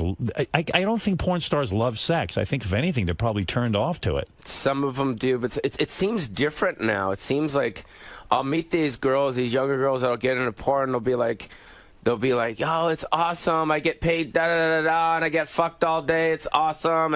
And some girls, like some of these porno girls, like they won't even have sex in their real life. And then they like to do it on the on the set because these guys have big dicks, Right. So you know what I mean? They please it. Yeah. It's weird. Some of them do. And don't you feel bad fucking them because they're looking at you like, hey, maybe Paulie will be my boyfriend and he'll be romantically interested in me? I don't think they think that. Why are you sweating so much? Look at your underarms. Are you not using deodorant today? Are you letting us see you sweat? Paulie, look up. Oh, pick up your arm. Look what's going on. No, pick up your arm. I'm not picking up my look arm. At that. Look how wet you are. Shit. What happened to you? Well, I don't know. It's sweaty in here. You're grueling me. Grilling you. Now I know why they won't let you on Chelsea Handler show. You're sweating too much. So as far as I'm just trying to think. Is it different? Is it? I don't know. I was just trying to think if I would be a little bit sad for them maybe because they're probably looking at you like, oh, wow, maybe this is my chance to be with a guy who has a legitimate career. And meanwhile, you're saying, hey, she's just somebody I'm going to fuck for the night because she's a porn star. No, I think that it's pretty much a mutual let's have a good time thing type of situation. Yeah, I don't think it's anything else but that. And you've stopped going to the Playboy Mansion that much. I thought you loved the Playboy Mansion. That's your place. I go up there. You are? Yeah, I go up there. But it's not, like I said, I don't know what it is. I guess when you turn you get in your 40s, things... You've matured. Things that were as interesting to you when you were younger, it's just like partying. It's the same thing. Yeah.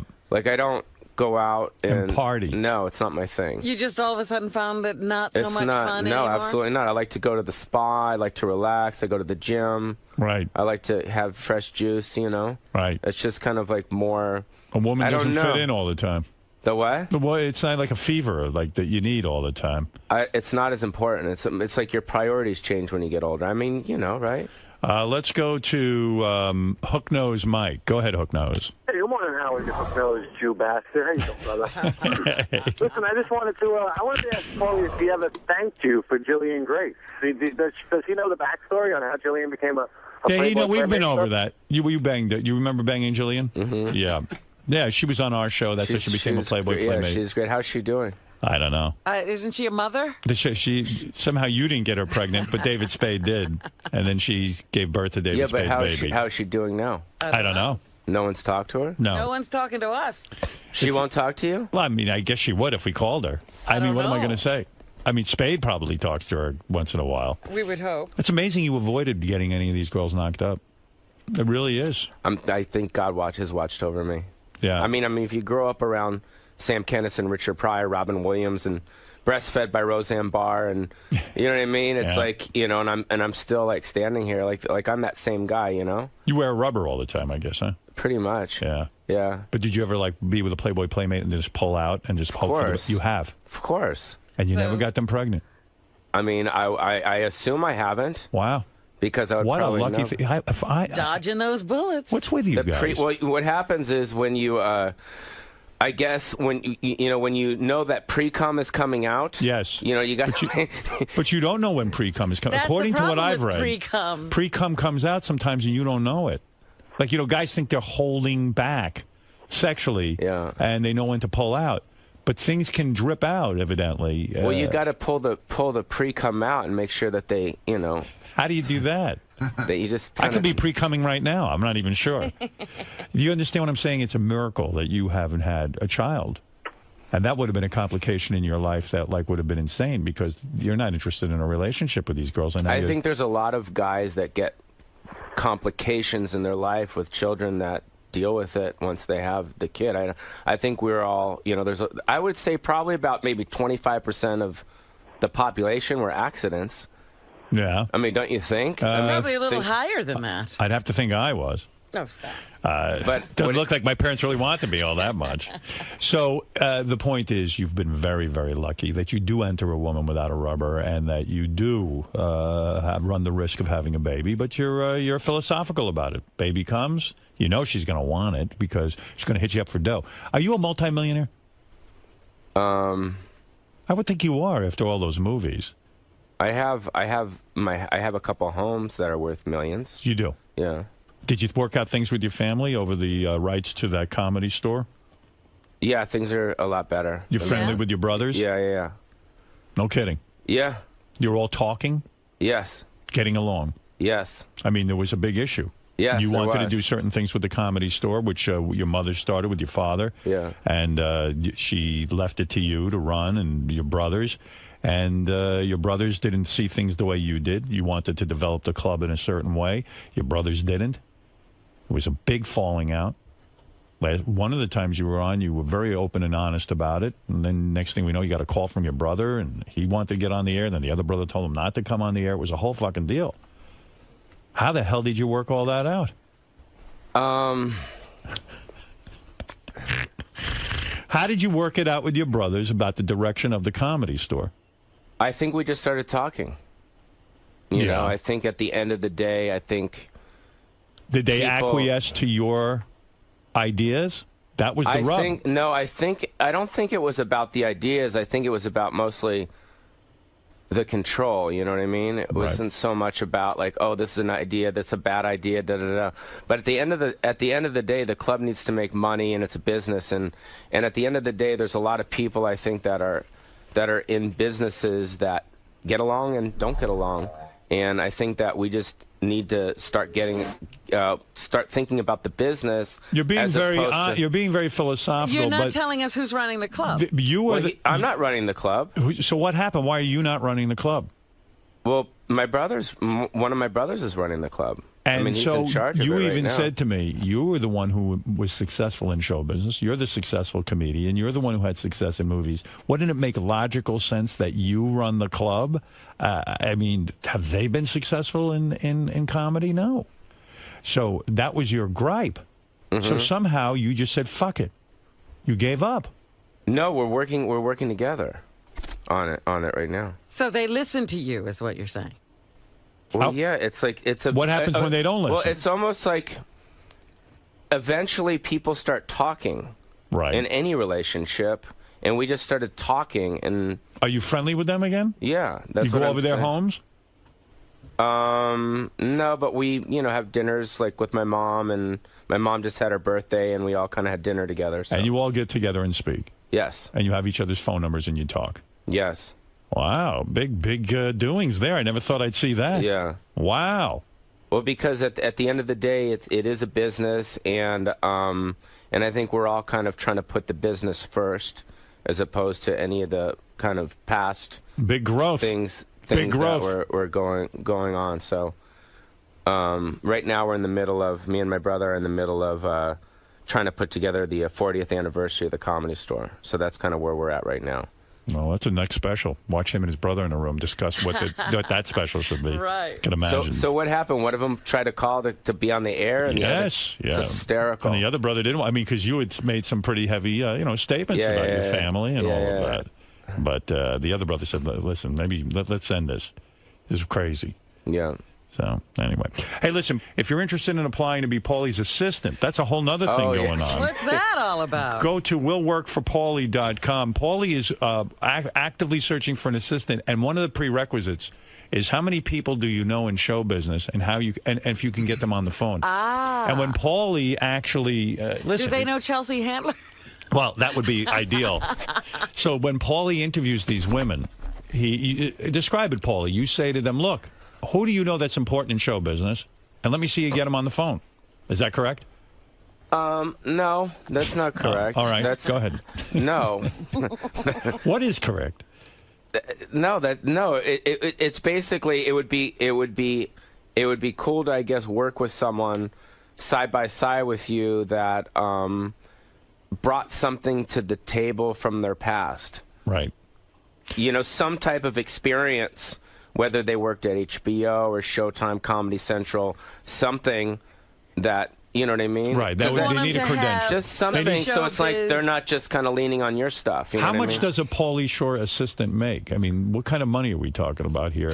What I usually do is I like to get their job history, right, to see what they did and their see their resume and see where they were before and how much money they made before. And I usually, if I like someone, I kind of go by that. And what does someone have to do for you as the assistant? Do they sit there and take dictation? I mean, what is it they do? It's probably similar to maybe what one of your assistants do. Like what? What do you? I don't know. I mean, I do. Are you one of those bosses that you have to be available 17 hours a day? Are you Kinda, but that's just for stuff like where's my flight information. Right. That's if they forget that, like they have to be available for that. Or there's a lot of that, a lot of flying around, a lot of making connections and this kind of thing. Yeah, so it's probably a lot of it's kind of booking stand-up tours, press, travel, hotel. On that, a lot of it is a lot of detail work. Yeah, a lot of it. I have a couple of houses. So there's stuff on that. There's tenants living in one house. I'm just leasing out another house. So it's personal life and professional life. Stuff. And then there's a lot of production stuff. So they'll kind of help oversee the deliverables. For instance, on Vegas is My Oyster, right, with Showtime. A lot of the what other stuff is there? The social media stuff. Sounds like a person could make $17,000-$18,000 a year doing an important job like that, right? I don't know. No, really. What do you pay an assistant? What figure do you have in mind? I mean, that sounds like a lot of work, quite frankly. You're sitting there and putting your schedule. Yeah, it together. sounds like you'll never see home. Yeah, I mean, it sounds like you're one of those guys who expects everyone there with them 24 hours a day. So what kind of money are we talking about? Let's be frank. Well, are we talking over $100,000 a year? No. All right. What are we talking about? But like I said, I don't. Everyone's different, so I don't say okay, they're going to get this, because if it's some kid out of college that wants to learn everything, I'm not going to give them that much. Can they make as much as $60,000 a year? No. Oh boy. Can they make $50,000? Yeah, probably around somewhere around there. All right. How personal does it get? Do you ever fuck your assistants? Do you ever have sex with them? No. Never. No. What do you mean? What do you mean? No. You fuck everyone else. Why not fuck your assistant? Oh my God. I mean, for God's sake. No. No. All right. But also another thing is a lot of these assistants, they'll have like a small team of people under them to kind of come in daily once in a while. So they'll kind of manage other people that come in. So it's like if I have a shooter, an editor, a graphics person, they'll come in once a week, and they'll kind of just organize that. So the assistant's job is really to kind of manage my stuff, but kind of oversee a small team of people. All right, sounds like a lot of work. $50,000, you got to really earn your keep with the Pauly Shore organization. Well, I mean, at the end of the day, if it's not a financial thing, then they're learning a lot of stuff. So. All right. Well, sounds like you need an illegal alien is what you're really looking for, honestly, but we'll see. Would you have a male assistant? Or most of my assistants are male. Oh, most of them are men? Yeah. That's why you probably don't fuck them. I get it. So what do you think about being my personal assistant? About who? Anyone. You think it would be something good for someone, or? I mean, excluding the money situation? The personal assistant thing is very funny to me, because I think some people expect that person to become everything to them. And you know what I'm saying? Like, yeah, I don't know what kind of boss you are, but there are certain guys who think for $50,000 a year you own that person and you should have them around you 24/7. And really, that's not fair. Yeah, but I'm out of town. I'll be out of town like 3 weeks a month. I'm always on the road. I see. So it's like you know what I mean? But they can't be available to you all the time. You understand? No, I mean, yeah. I mean, no. I don't need it as long as they do their job and they give me their stuff. It's not like I'm going to call them up and go, get me some cough syrup. Right. So it's not like that. It's pretty well traveling defined. With you, No. Well, I think it could be a good deal. No. Yeah, I mean, I think it might be fun. Who knows? I mean, what do I know? All right, anyway, Pauly, it's good to see you. Nice to see you. Yep. Give up the Chelsea Handler thing. Just let it go. Let go of that. Yeah, I just... So she doesn't have you on. Who cares? All right. There's other shows. You come here. You're welcome here. What's the matter, man? You all right? Nothing. I'm okay. Yeah. I don't know, man. You seem a little weird today. Something's bothering you. I don't know. Are we going to find out something when you leave? Something going on in your life you want to tell me about? Like what? I don't know. I'm getting a vibe that there's something on your mind you want to tell me about. You seem depressed. No, I'm okay. No, something happened. I can feel it. Really? Yeah. Someone's pregnant. Oh, God. Oh, yeah. Oh my God, that would be awful. How you doing? I'm good. Yeah? Mm-hmm. Everything fine? I was worried about you. The what? I was worried about you. Yeah, it was tough, but things are okay now. Yeah, with your brothers. Yeah. Right. One of the brothers wanted to come on. One of your brothers, and I can't tell you which one because I genuinely don't remember. One of your brothers called and he said, listen, I want to dispute a lot of what he said. And I said, great, would you come on the phone? And he said, yeah, just let me talk to my other brother. And then he called me back the next day, or I called him, and he said, you know what, lawyer said if this isn't a good idea, I'm just going to lay low. Right. So I'm glad it worked out. Yeah, you got it all straightened out. Yeah. Sounds like it's kind of straightened out.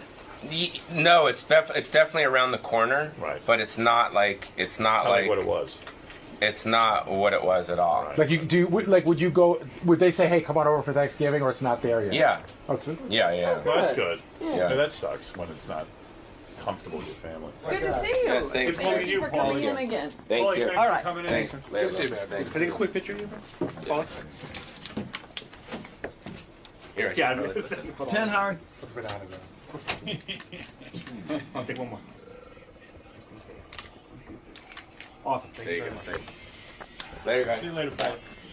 All right, what is it? Paulie, was today equally as therapeutic as the last appearance? I don't remember. I just do it. I don't know what happens. So you get in almost the zone. Yeah, you just kind of get in a zone. You know what I mean? So I don't know. You know what I mean? I don't know. Oh, I thought you were handing me that. No, I don't know. It's just one of those things. You just do it, and then hopefully it plays good on the air.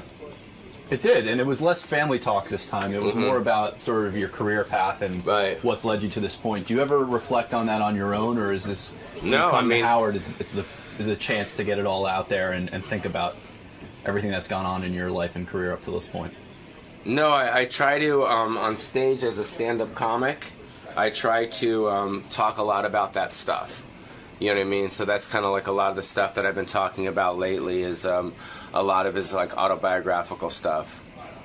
So the fact that he was talking about all that stuff, it wasn't that odd, you know? It wasn't that new to you because you're doing Yeah, I've been kind of doing it lately on stage, yeah. Besides stand-up, what are you looking to do next? Where is your career going to take you from this point? I want to do something dramatic, something kind of unexpected, something different. So I'm working on that. And then I'm messing with some CMT movie right now, and then I'm trying to put together the 40th anniversary of the Comedy Store right now. So cool. Yeah, so that's kind of where my next thing that I'm leading to. The other thing I wanted to ask you about was Andy Dick. How much contact do you have with that guy? We text once in a while.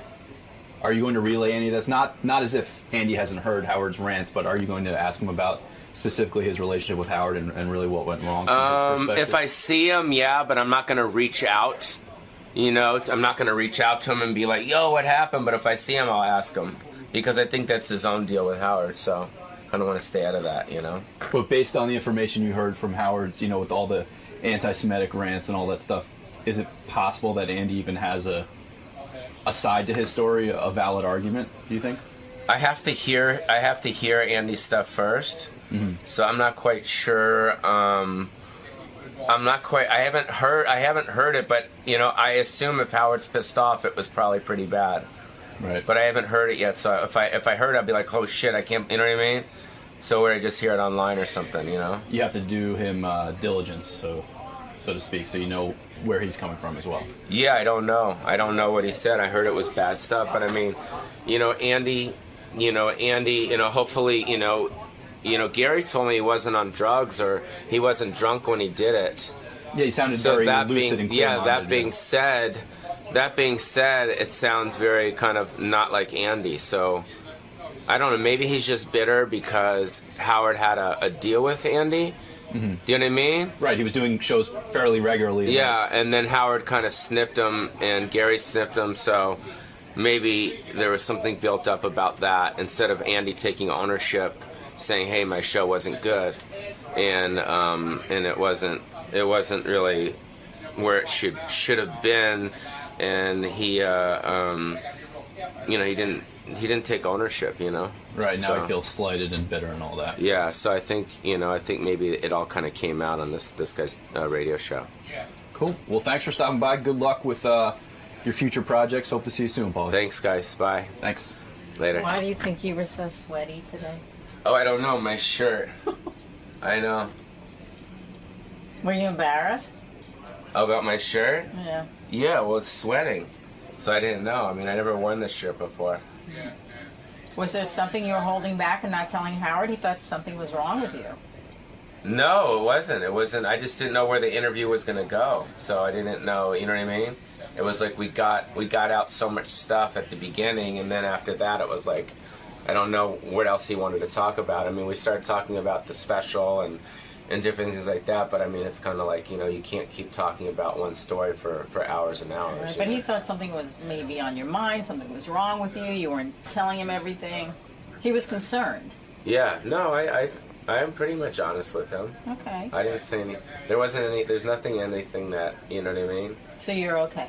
Yeah, everything's cool. All right. Yeah. Good. Thank you, sir. Thanks, Paulie. Bye, guys. Thanks. Good seeing you, man. Later, man. Bye. Later. Peace. This is the best of the wrap-up show. A recap and behind-the-scenes look with John High and Gary Dell'Abate. The best of the wrap-up show begins now. Whoa, whoa, whoa. Stop the clock. On Tuesday's wrap-up show, I dish all the details on what happened when me and Ronnie went to Vegas and how he came up with his new catchphrase. You don't want to miss it. Check it out.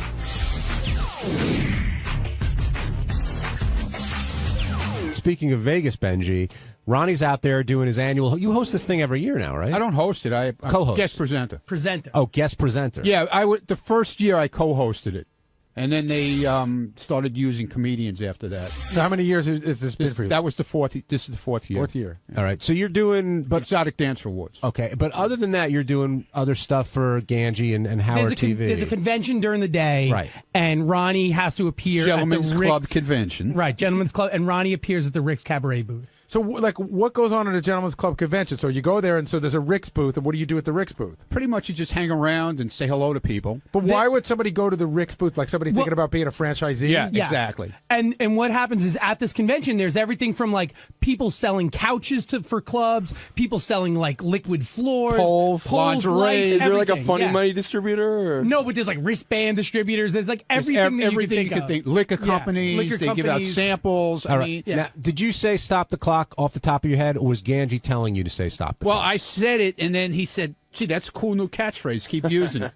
But Ronnie, okay, at that point, But he right? used it Hold- multiple but times. hold on, all right. I've used it before. Hold on, at that point, Okay. because I don't know what your relationship with Ganji is.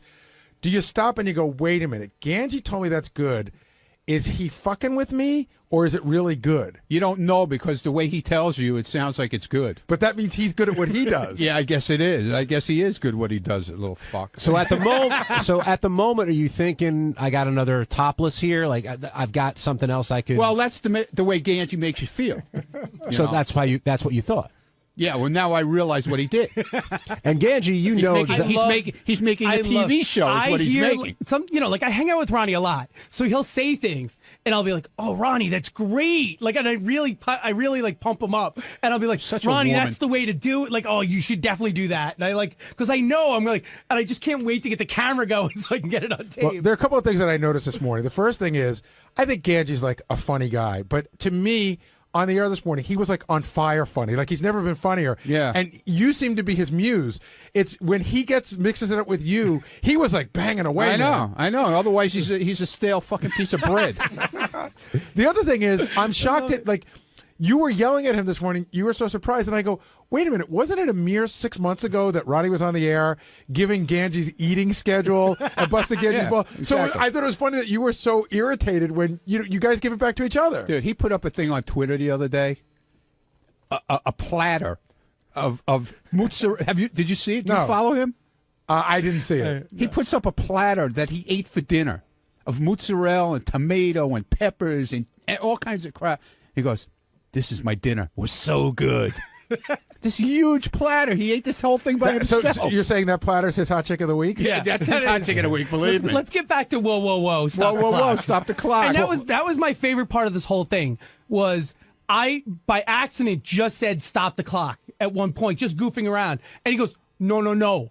It's whoa, whoa, whoa, stop the clock. Yeah, right. Like he Don't mess stopped up my to correct, thing, man. to correct me that I got his catchphrase wrong. So when you go to the Gentlemen's Club convention, I hang out at the booth for a little while, say hello to people. We have girls there, and we hang around with them. There's photographers come around, take pictures, and then I'll go around with Ganji, and we'll like do interviews, or we'll just go around scouting out the whole thing, see what's going on, say hello to people. And it's a convention. How deep are you into the culture in the sense that, like, if the show ended and you could put up the money, would you ever, like, say you wanted to move to Phoenix, Arizona, would you ever open a Rick's? Well, first of all, you can't open a Rick's. There's no franchises. Oh, it's Rick's. not? No. Rick's is totally owned by one person. I thought it was a publicly traded company. It is, but you can't. Well, okay, would you ever? He's not a franchise. Would you ever open a club? I thought about it, but there's a lot involved. Cabaret licenses, liquor licenses. I honestly think from towns, townships, wherever you're opening it. It's a lot. It's a lot involved. Like a consultant. Like, he could definitely be hired as a strip club consultant. Like, if he wanted to go that route. That's great. That's not a bad idea. Hot girls. Like, fly me in. I got to tell you, because they all listen. Like, a lot of times Ronnie was, like, giving advice. Like, I mean, I can't remember. Oh, like, he had a really good one, too. And I can't remember what it was. At the Best Buy. With the Best Buy machine, like the Best Buy machine. Yeah. You know when you go in like to the airport and Best Buy has a machine where you could buy like iPods and stuff right in the machine. Well, they had the same type of machine that they want to put in strip clubs where they put what would it vibrators, vibrators, like stuff like that. Why would I need a vibrator at a strip club? I have no idea, but to put it in all, I don't know where they want to put them. But anyway. This girl Daisy Dukes, who's a porn chick, and she's a really nice girl. They're really nice people, a lot of them. And I said to the guy who invented this machine to put this stuff in, I said, why don't you come up with a miniature Daisy Dukes pussy that vibrates and put it in the machine? He thought it was the greatest idea in the world. Because what guy wouldn't want to be seen at a strip club by no, Daisy Dukes pussy? Yeah, but you stick it in your pocket. You know what I'm saying? Guys like Ganji, who go home and jerk themselves Imagine off. You go to the parking lot, there's like 10 used pussies on the Sounds like you could be a consultant, Ronnie. That could may be be a in your consultant. future. He's got advice. Hey, it's Gary Dell'Abate, Baba Booey. On Wednesday's wrap-up show, we covered a lot of topics. Jim Brewer was on the show, and we talked about how great he was. And he talked about his dad, and so we talked about what would make Howard cry if anybody on the show died. And that got us into a whole discussion on how religious everyone on the show is. So here's how it happened.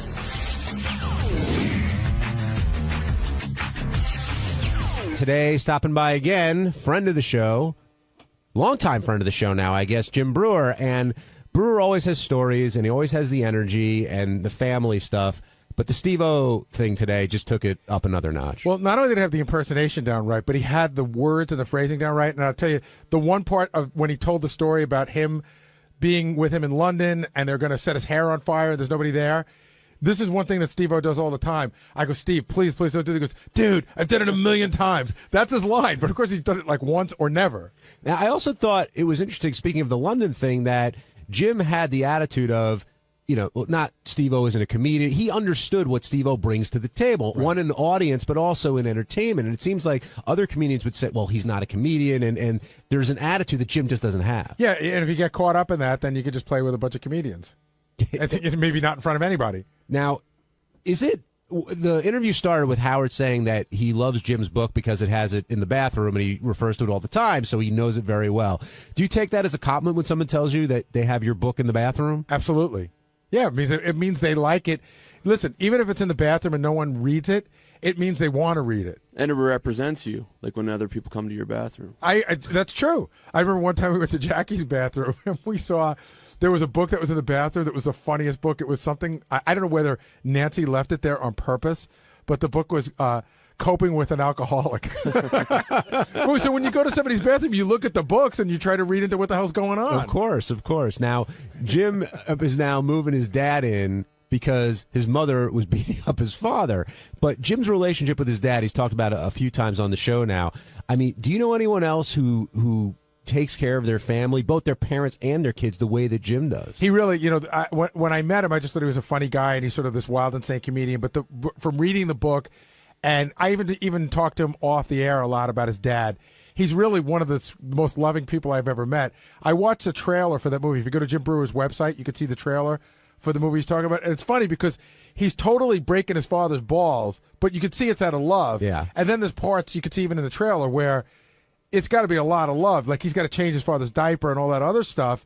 And a lot of other people would say, I can't handle this. I got a wife and a family. I could put my dad in a place where he could be treated, just as well, but he wants to do it. I mean, along those lines, early in the show, Howard played the clips of Jimmy Kimmel crying when he's talking about Uncle Frank, and Howard's like, I'm just not, I wish I could be that way, but I'm just not that way. And Brewer and his dedication he shows, to his father, and I think Shuley was asking people in the back, like, what could drive Howard to actually cry on the air? The only thing I could think of is like maybe if Robin died, because there's such a close bond between them. I said, if I died, I think Howard would be really sad, but I don't think he would cry. Fred, I don't think he would cry, but I think Robin maybe would make cry. But yeah, it's just not, when he tells those stories about his family, and you see it a lot, and even your friends, now that we're, I'm 50 and I see my friends and their parents, and you see how much of them comes from that, it's just who he is. I remember one time, I think he started to, or you could definitely hear when he announced his divorce, or around that period. Yeah, he almost cried on the 60 Minutes piece when he went to his old neighborhood. Yeah. I don't remember that. That was another one. And there was something else recently that happened in the last year or two where it looked like he was going there. It might have even been when he did an interview. And I remember they joked about that he was about to go there, and whoever was interviewing him sort of switched gears, so he was lucky that he didn't. Well, he was on the new CNN guy. You're talking about Piers Morgan? I can't remember. It was one of those shows.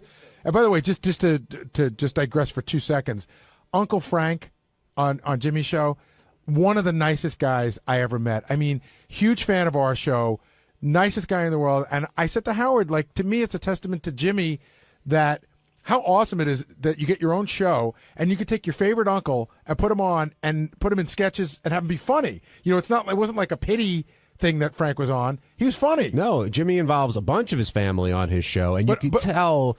I know you could put them on because they're in your family. You could put them on because they're entertaining and funny, and Uncle Frank certainly was that. But you could tell how Jimmy feels about his family and the closeness there. Whereas when you hear Howard, I think Howard is extremely close with his father and his mother, even though his dad's very standoffish with certain things emotionally, and his mom's his mom.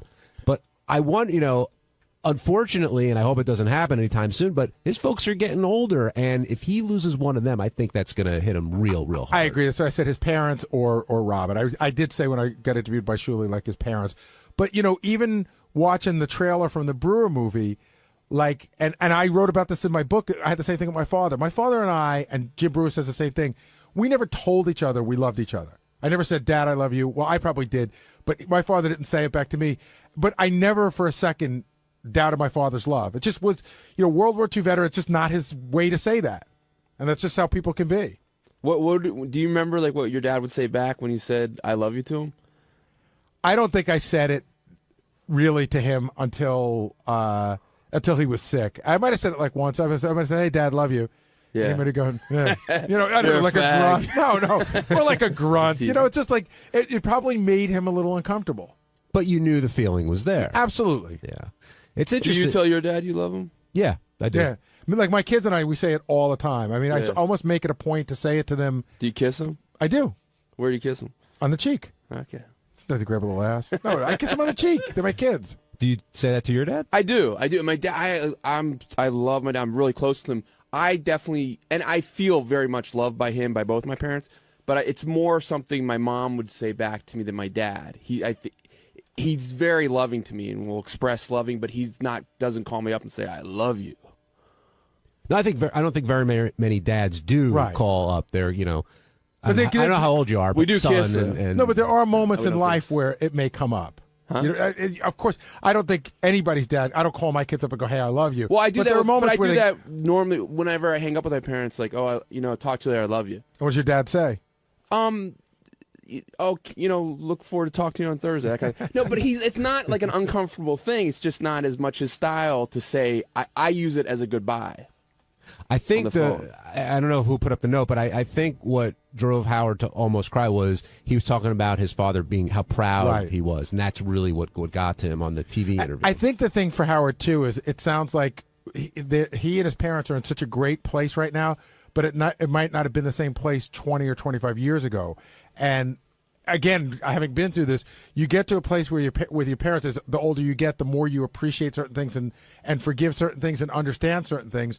And once you get there, it makes you closer. Well, Jim certainly loves his mom and dad. He makes that very clear. The other thing he talked about a lot was his religiousness, but he wouldn't call it that. And then he talked about, of course, the maid being possessed by the devil, which we'll get to in a second. But would you consider Jim a religious person? I mean, his wife is one thing. I get the impression Jim was raised in a religious background a lot like I was, but the difference is he's married to someone who's super religious, so he has the religious knowledge, but a lot of the religious wife is rubbing off on him, which doesn't make him religious. But there's a fine line between religious and superstitious. He seems to be a little of both. What did you think of the maid being possessed by the devil? I thought that was amusing. I don't think she really was. Well, Jim does, apparently. Benji? He's sort of fence about that. Does he really think she was possessed? You don't think it was a clear case of possession? Like, I didn't get it, but I think it's cool. I don't like, but I've never heard of cases of possession where I think like, oh, that's a definitive like case of possession. Who do you think the most religious person is around here on our main staff? Well, overtly or in reality? Both. Because overtly, I'm going to go with Sal. Sal's one of those guys who I don't think is very religious, but was beaten down as a kid like a Catholic. So he's like, oh, you can't say this, you can't say that, you got to do this, you got to do that. The most religious person here.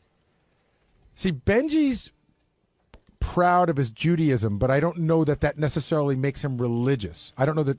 Do you consider yourself religious? I'm really interested in it. I'm really interested in is there a God, is there not, that kind of stuff. But I don't have a strong belief. I don't know who is the most religious person here. It's not me. But I do follow some religious practices. I don't know. My vote would be overtly or covertly. My vote's for Sal. I mean, Sal is the only person who he's talked about it before, his beliefs. If it's, I'm real curious because he's so strong opinion about stuff, and I would think he was Steve Brandano. I was an altar boy, but I'm not very religious now. No, but Lisa G's religious. No, she's not. No, no. What about Howard? I mean, Howard, not what I would consider. I put Howard in the Benji category. I don't think Howard doesn't go to temple or anything like that. I think he appreciates the historical aspect of it and the heritage more than the actual religion. Well, I did ask, and it might be out of respect for his parents. I remember once on the air, like, God forbid, when his dad passed away, would he say the Mourner's Kaddish, which is a very big deal in Judaism to respect like someone that's passed away. He said he would. Oh, listen, I went to the funeral of a very close relative recently, and it was this really weird moment because I got up to take communion. I haven't taken communion in 30 years, but I did it out of respect for everybody that was around me. Yeah. There's also a difference between being a traditionalist and being religious. Right. And you brought up Lisa. I think Lisa is more of a traditionalist than she is. Well, she's not. I don't think she's very traditional. Well, I mean, she like in terms of observing the holidays and things like that. Oh, you mean she just takes off work when there's a Jewish holiday? No. Well, yeah, I guess that's traditionalist in a way. That wasn't referring to that. The weird thing is if you go a little deeper into our group, probably the most religious person here is Ross. He observes a lot. I would say I'm probably, if you're going by practice, I'm more so than him probably. When do you ever practice? I for the most part, like I don't eat milk with meat. I'm vegetarian now anyway, mostly. But I wouldn't eat before that. I wouldn't eat milk with meat. I wouldn't eat pork. I wouldn't eat shellfish. Dan and Philly, you're on the wrap-up show. Hey, how you doing, guys? Hey, Dan. What's up? I think Scott the Pace is probably one of the biggest religious nuts. Well, we don't even know what religion is he. He says he's 1/16 Jewish. He's an asshole. That's what kind of religion. No, I don't think he's very religious. Well, it kind of came up with Brewer. Like, what do you do? Do you find religion as is a definitive belief in God? John's question was, what I took from it, who's the most traditional religious here? Not what your faith is, but Sal, do you find yourself to be very religious? That's a tough question. I don't like going to church. I really don't believe in church. I go through the traditions of it, like Christmas on Christmas Eve and whatnot. But I think religion is just your own personal communication and relationship with God. That's what I think religion is. Does your family go to church every Sunday? No, but we did when we were younger. I used to go with my my Nonna Pizza. That's what we used to call her. So we used to go with her, and she had the saints, the Madonna with the dollar wrapped around it, and she would pray for that. And my mom has a huge picture of Jesus Christ over her bed with big wooden rosary beads hanging down over it. So we're religion. I guess my family's religious in that sense, but I'm not that deep into it. By the way, what Sal's talking about, my mother had them, my grandmother had them, religious statues, and you put, you tape money underneath them. And the only reason I bring that up is that goes back, you have to turn the statue over to put the money under. And that goes back to one of the greatest lines in the history of the show when Pat Cooper's yelling at his mother.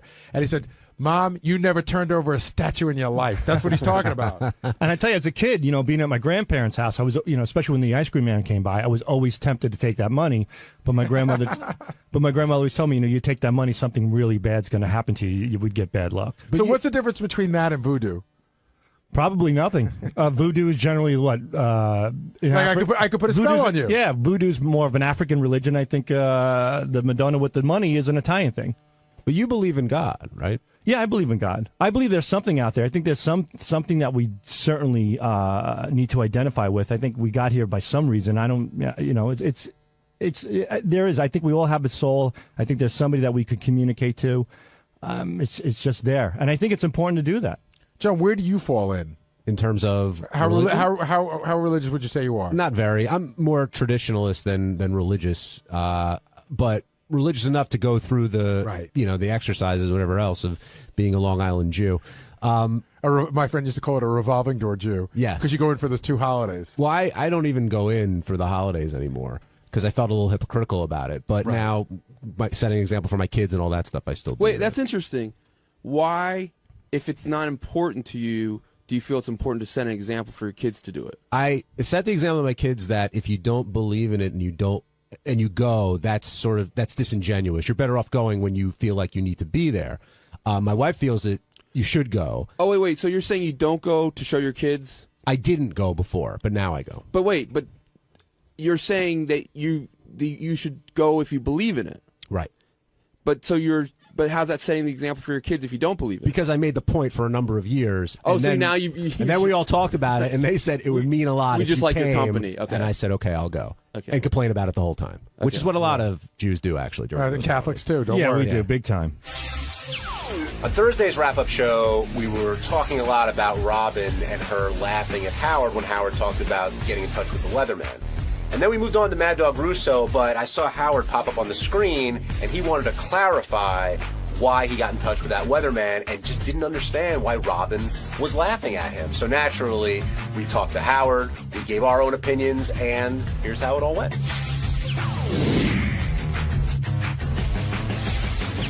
Hey guys, thanks for taking my call. Go Blue, John. Go Blue.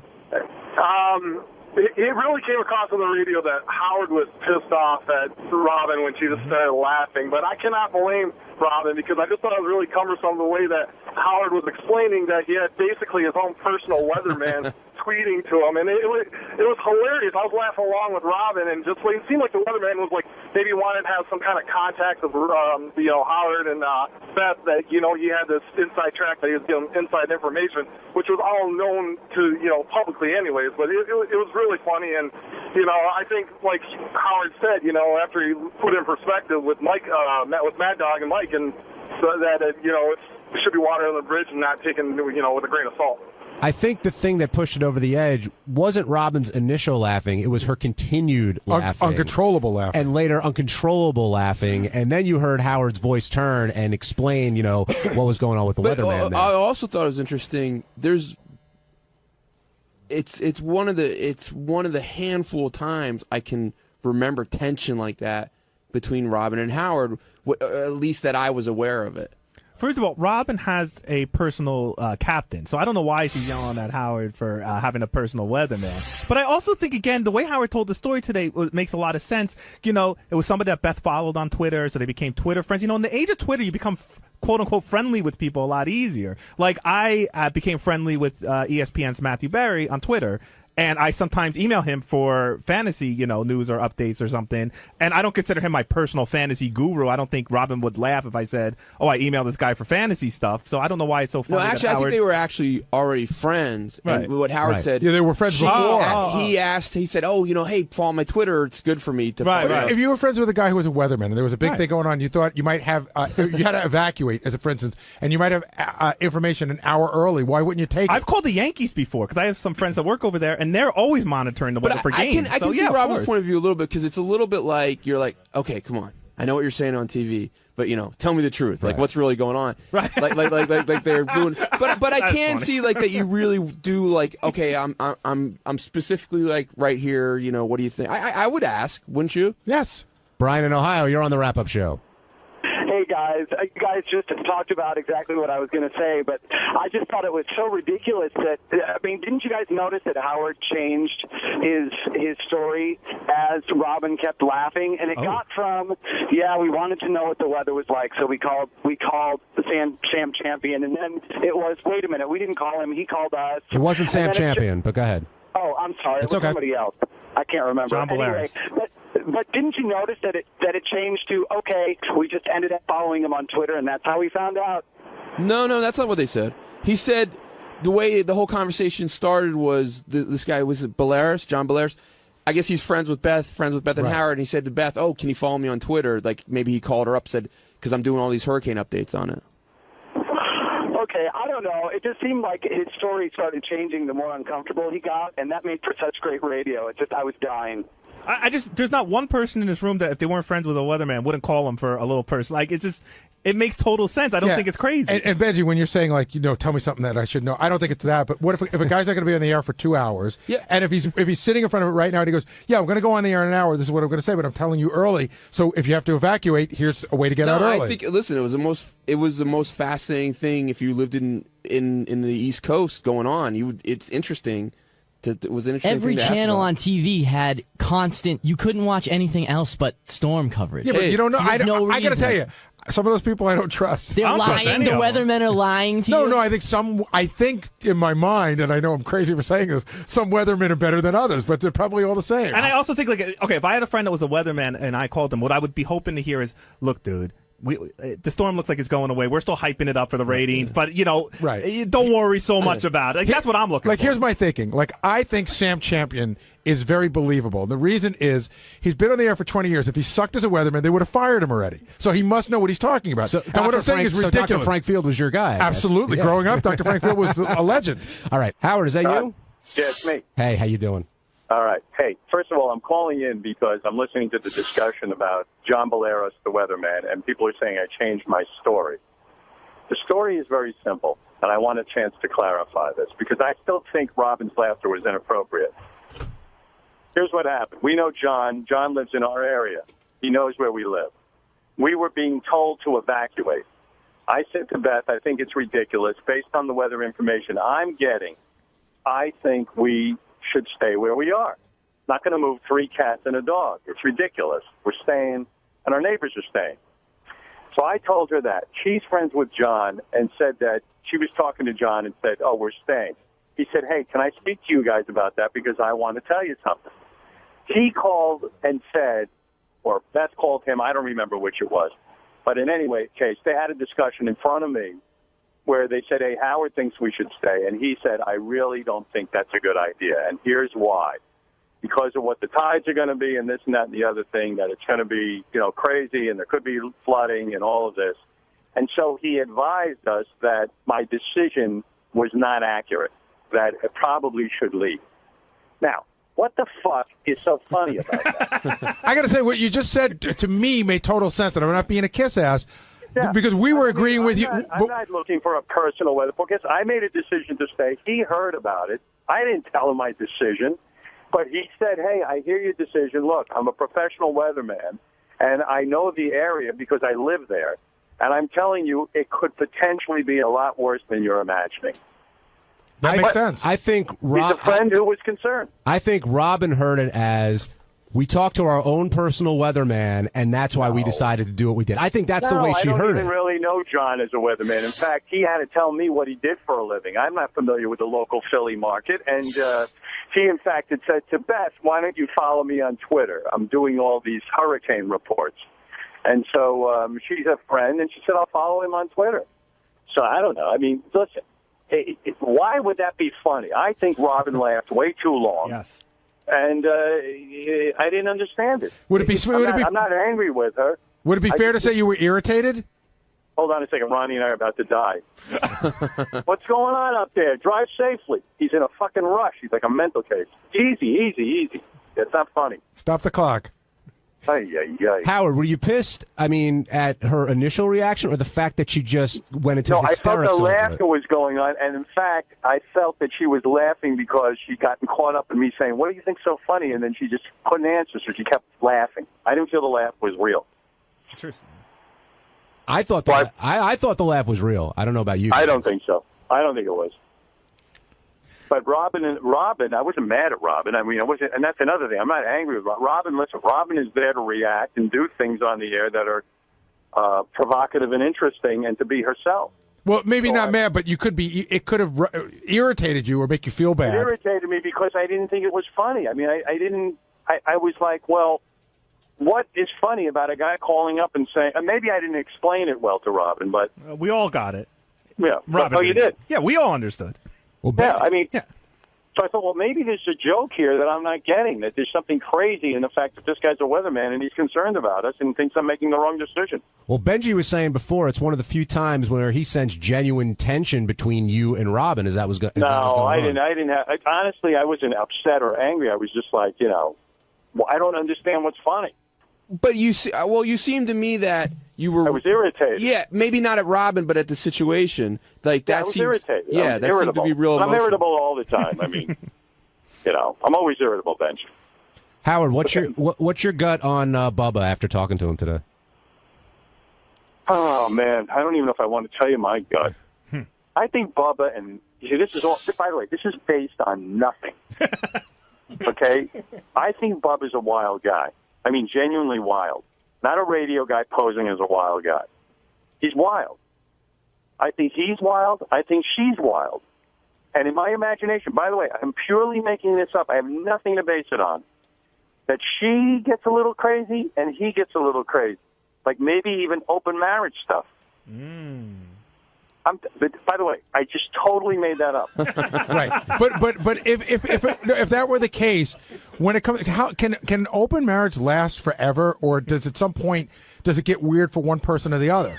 I don't know. I think that's what must have happened. Somebody got weirded out by something. The last time both of them were on the show, she was complaining that he wasn't having sex with her enough. I mean, that was the major complaint. That was like a year or two ago. So then I start to think, now, by the way, based on nothing, but then maybe he was getting it on with chicks, and then maybe she started getting it on. This is nothing. Yeah, but hasn't Bubba said that on the air that he does that sometimes? I don't know. Bubba always presents himself as a wild sexual person. So who knows? Ronnie, what do you think's going on over there? Keep your eye on the road. He's getting excited. No, I don't really know, but I would have to say that is where my imagination is running wild, because I think he's wild. He probably has a couple of broads.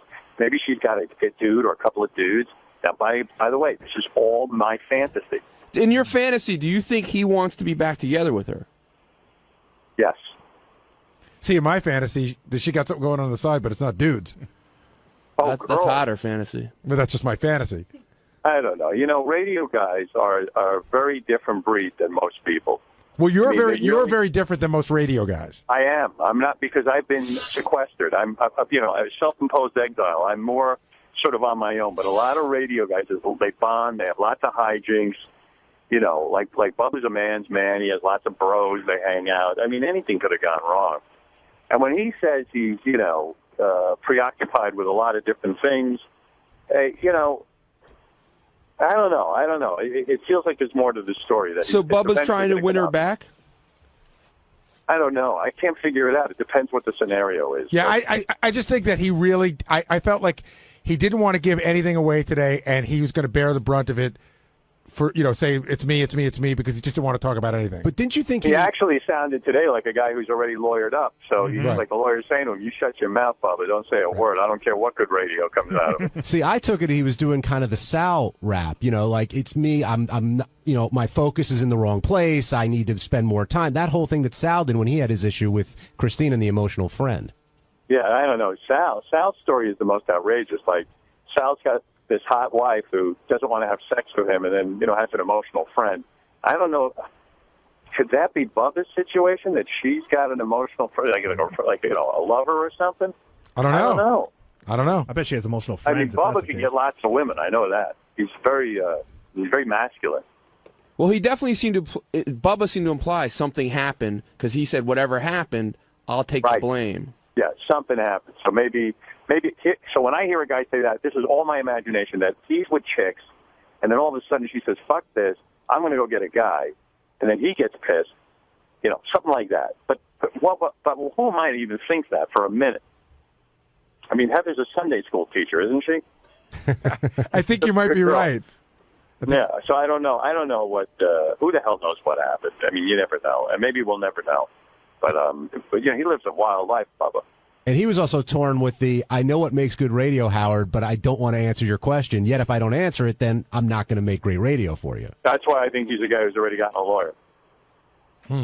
Interesting. Lawyers tell you to shut your mouth because then when it comes to a settlement, they'll whip out those phone conversations with me.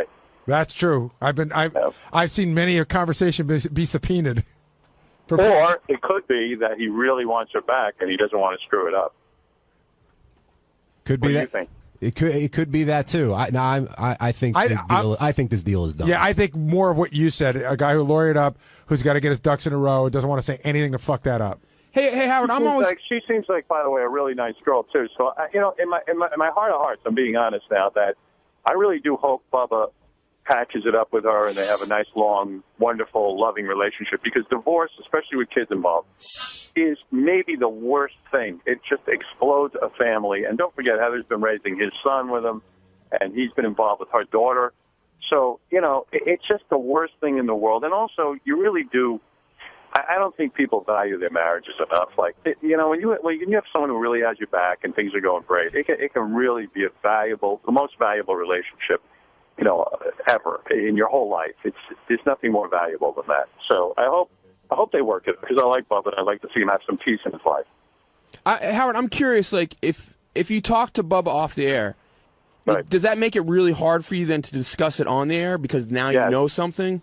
Yes, I don't want to know anything. I'd rather sit here with you guys and be in the dark and make my conjecture. It's so funny. We just had a guest offered to us today, and the guest wanted 10 minutes alone with Howard before they came on the air. I was like, I'm not interested in that. No, I won't do that. That would be worse than anything. Yes, I agree. Yeah, because then what's the point? Whatever that guest was going to tell me, and I'm not going to mention her name, but if that guest had something to tell me in private, that's the whole time I'm interviewing them. I'm going to be thinking about that. I'm going to go. I know I'm going to ask her about it. So are you still going to reach out to Bubba, or are you going to avoid that because this is kind of a fun issue to talk about? No, I will reach out to Bubba actually. Although from what I hear, you can't even get in touch with Bubba. He's a top secret guy. But Howard said to Bubba point blank today, he's like, I'll tell you it off the air. And Howard's like, no, I don't care. I want to hear it now. I would actually be worried if he told me off the air anything confidential because if I asked people tell me so many things, and I'm on the air doing a free association on the air, 4 or 5 hours sometimes, that sometimes I forget what I'm not supposed to say. Howard, that's funny because it was like 2 weeks ago. I told you something during the break, and I said, not for the air. And luckily it wasn't a big thing, and you came back and you said it, and John Hines started laughing. He goes, didn't you just say to Howard during the break, not for the air? And then you said it. Let me tell you something. I have no memory. I have no idea that I'm not supposed to say that on the air. I'm not doing it to defy anyone or to mess anyone up. I literally do not. When you're on the air, when I'm on the air, I swear to you this is true. I listen to the replays because I don't even know what I said. I don't know half the time what I'm saying. I don't remember it. It's not a scripted program.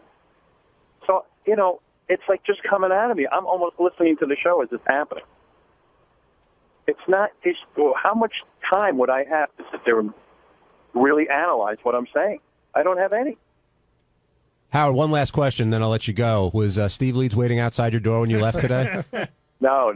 Steve wasn't. I love Steve. Steve's a good man, but waiting outside my door is really uncomfortable. Because, if you listen to a conversation. And if you listen to the show, which he does every day, that's like on the the 10 Commandments of things not to do. People don't believe that applies when it comes to them. That's true. I swear to you, remember we were saying on the air how Tim always gets me right after the show? Uh-huh. Tim came up to me today, and he goes, you're not angry with me? I go, of course not. He goes, I have to come up to you after the show.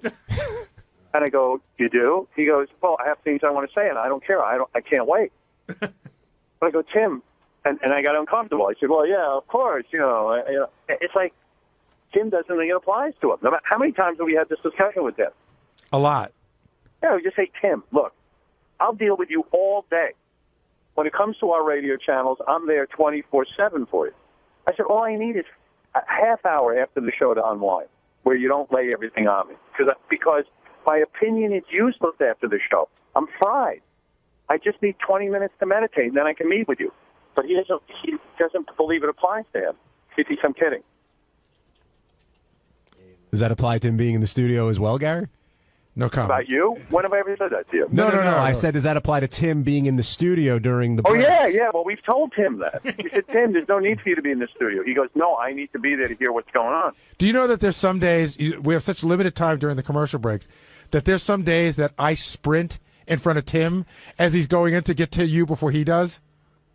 Tim's a pisser. We're walking out today, and there's like 500 people in the hallway. It's serious. And like that whole thing is like so annoying because you want to just get out and, people get excited to see me and they want to talk and stuff. So under my breath, I go, oh no, because I open up the door and I see it. Tim goes, do you not want to go out this way? I go, no, I'm going to go out. I go, but Tim, do you have to walk in front of me? You're going so slow. If I could just move quickly here, I can get through this. You're blocking me. It's like you got to move out of my way.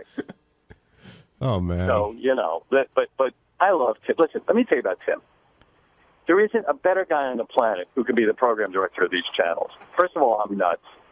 He deals with me beautifully. He manages the place fantastically. People actually like him, and he works his ass off. I couldn't be more grateful for him. So the idea that Tim bothers me right after the show sometimes. In a way, I like his exuberance too. You know what I mean? It's sort of a mixed bag because if he wasn't that exuberant, he wouldn't be that good as a program manager. I really do mean that. We all love Tim. We do. No, Tim's a great guy. He really is, and he works so hard for us, and he really is the man. He's the man. He's the man. All right, Howard, I'll let you go. Thanks for clearing up. I hope you feel like you cleared up the whole weatherman. I feel I did. I feel I needed to defend myself. And never let a woman who has her own private captain make fun of you for having a private. I heard that point. I like that point. Thank you. Well, we've been gone for 2 weeks, so there's certainly a lot to talk about, but I can't really think of what that is. I mean, a lot went on in that 2 weeks. We had an earthquake, we had a hurricane, there was a lot of weather stuff going on. How long did you have to abandon to because you were evacuated, right? Yes. I tell you, I'm the worst planner when it comes to hurricane planning. We don't get a lot of that in New York, but my wife and I, we have 3 cats and a dog now. It's like that Crosby, Stills and Nash song, 3 cats and a dog. Life used to be so hard. Now everything is easy because of you. Yeah, we ended up first deciding to go to Vermont. Oh, really? Which would have been genius because Vermont got hardest hit out of anyone out here in this area. That would have been hysterical. Yeah. By the way, I came back to Gary being super phlegmy. Oh, really? This morning. Oh, my God. It was really bad today. I just tried to muscle my way through it while I was eating. Do you think it's because you've forgotten, or is he worse? I don't know. Maybe I'm... You're just not used to it. I think he's worse, but today he's like extra phlegmy. He was like... And he doesn't want to clear his throat in front of me, so he just gets worse and worse. Does it often happen that, then he can't even get the words out? Yeah. And then he walks away and he just goes... and like he's quietly... He waits for me to play something so he can quietly clear his throat.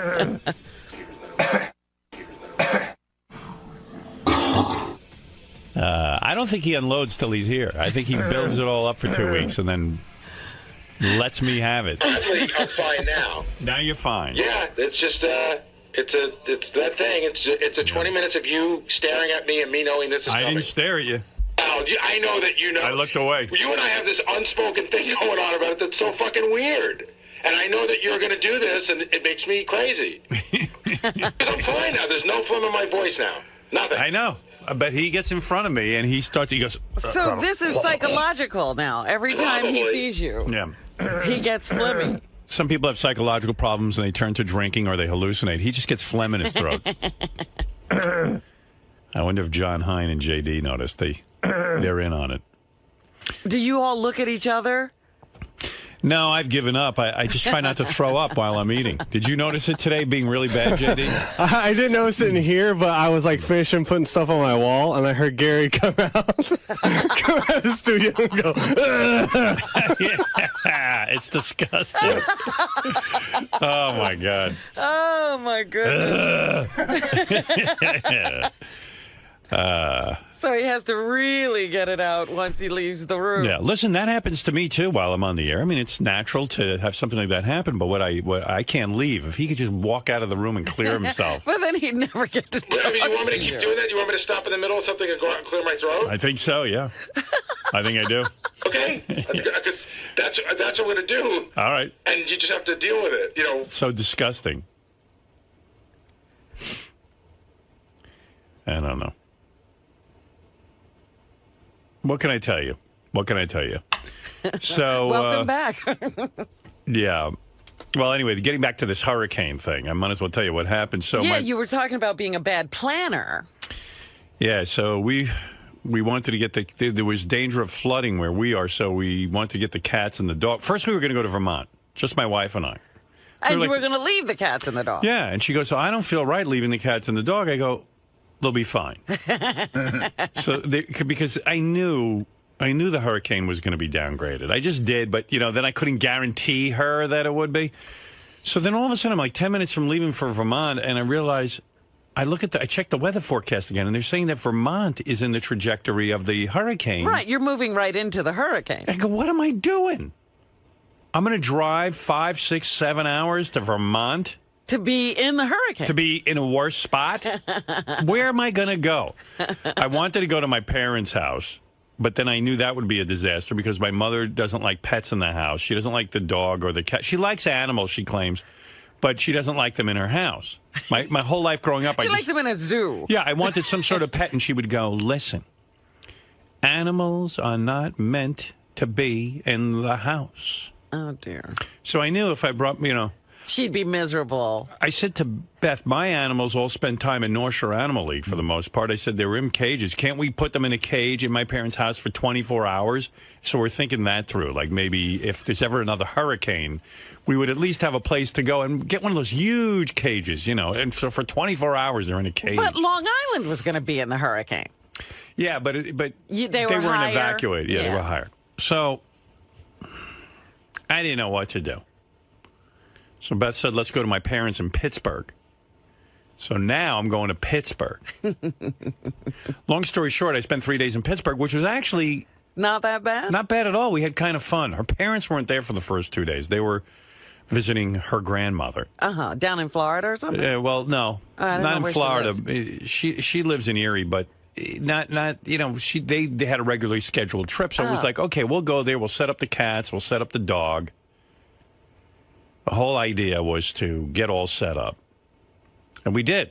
Well, I thought it was hysterical because I don't know if anybody realizes this, but you've never been to Pittsburgh before. No, I used to say to Beth, don't you think I should go where you live and I should see where you grew up? And every time I would say that, you'd be like, no. So I said, okay. But then she was into it when I was there. Yeah?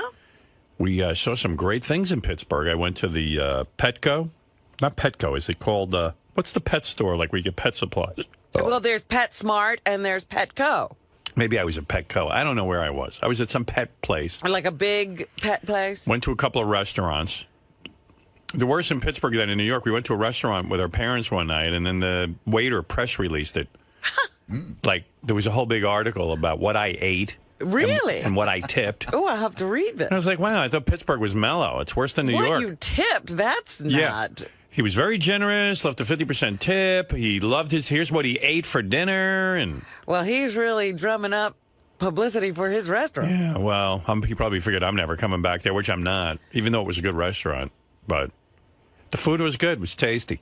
They have good restaurants in Pittsburgh. They sure do. I'm not a New York snob. My mother is. When I used to work in Detroit, I'd have my parents out once a year, and I remember making like the best reservation I could in Detroit at the greatest steakhouse or whatever the place was. And my mother would come to New York and go, look, this isn't the Big Apple. Like they know good food. Yeah, well, They claim they do. They eat at Kentucky Fried Chicken. I know. Meanwhile, the food was delicious in Detroit. I mean, New York, if anything, especially a steakhouse, they were known for the best steaks. It's the Midwest. They got to have better beef. meat. Yeah. I don't know. And plus, the place I took them to, they put matches on the table with your name on them. Is that right? And I was like, wow, they'll be impressed. But my mother's never impressed. But I was impressed with Pittsburgh. I'm not a New York snob. The restaurant I went to in Pittsburgh was very good. Some of the best pizza I've ever had was in a little town called Trafford. And the prices are a lot more reasonable. Yeah. Let's be honest. I fed 4 people for $200. You can't do that in New York. Yeah, try doing that. Yeah, it doesn't happen. Not in Manhattan, anyway. Yeah, we ended up in Pittsburgh, which was cool.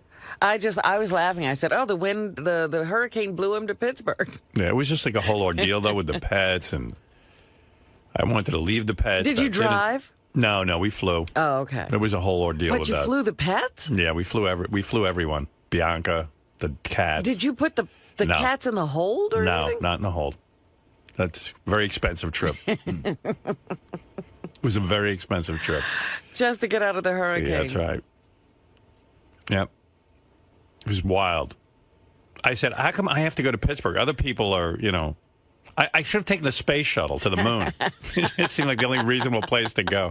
Well, actually, Pittsburgh was completely out of the path. Oh, yeah. We had sunshine the whole time. Yeah. You would have thought I was in Miami. Hey, listen, if it was Beth and me, just the two of us, I would have gone out to Miami Beach if I was going to go somewhere cool, and have a couple of days in the sun and have some fun. Sure, but you had the cats and the dog. Yeah, so we had to go to a place that was pet friendly, and that's Beth's parents' place. So we went and we had a good time. We got there and we set up the house because her parents weren't home, which was a good thing because it was kind of crazy when we got there. Yeah. Yeah, and we realized we didn't pack kitty litter, and Beth was waving down cars, asking people if they owned a cat. Don't ask. Yeah. Speaking of that earthquake, so I don't. Did you feel the earthquake here in New York? I was in London. You were in London. I wasn't here for the earthquake. Well, I was, and it's funny. I was in my house, and I heard noise, and I thought that someone was on my roof, or there were birds on the roof. I couldn't tell if someone was in the attic, like doing some work or something. What time of day was it? It was like an afternoon. It was like I'm going to say 2 o'clock or somewhere it was around like there. 1:55. Yeah. And I remember, so I rolled up my shades. The shades were down. I rolled them up because I wanted to see what was on the roof. That was the only reaction I had. But Beth was sitting on a chair downstairs, and she fell asleep. And all of a sudden, she felt the shaking, and she thought I was shaking her chair. And she got up, why are you shaking my chair? I'm trying to sleep. And then she looked around and saw that I wasn't there. You weren't there. And she thought that I'd done it and ran away. Then she had this crazy thought saying, this is crazy. Like there's nobody around, and I know I was shaken. Like, almost like, She goes- did it really happen? She was like, well, maybe there's such a thing as ghosts or something, She goes, this was crazy. So then I said to her, did you feel the earthquake? Because I just turned on the news. And you realized it. Yeah. Yeah, a lot of people I talked to afterwards said they weren't sure of what it was until they heard on the news that it was an earthquake. Because she said to me, I was so mad at you. I thought you somehow woke me. You were doing it as like a goof or something. I go, why would I ever? Sleep is sacred to me. I would never wake anybody. Sleep is the most sacred thing you can get. With us, it's a commodity. We had 2 weeks off. That alarm went off this morning. It's like I never had 2 weeks off. I was just like, oh, fuck, we have to go to work. Well, I couldn't even sleep. Like, the anxiety of hearing the alarm clock makes me stay up. Really? You had a bad night? Yeah. Yeah. Oh, man. Too much.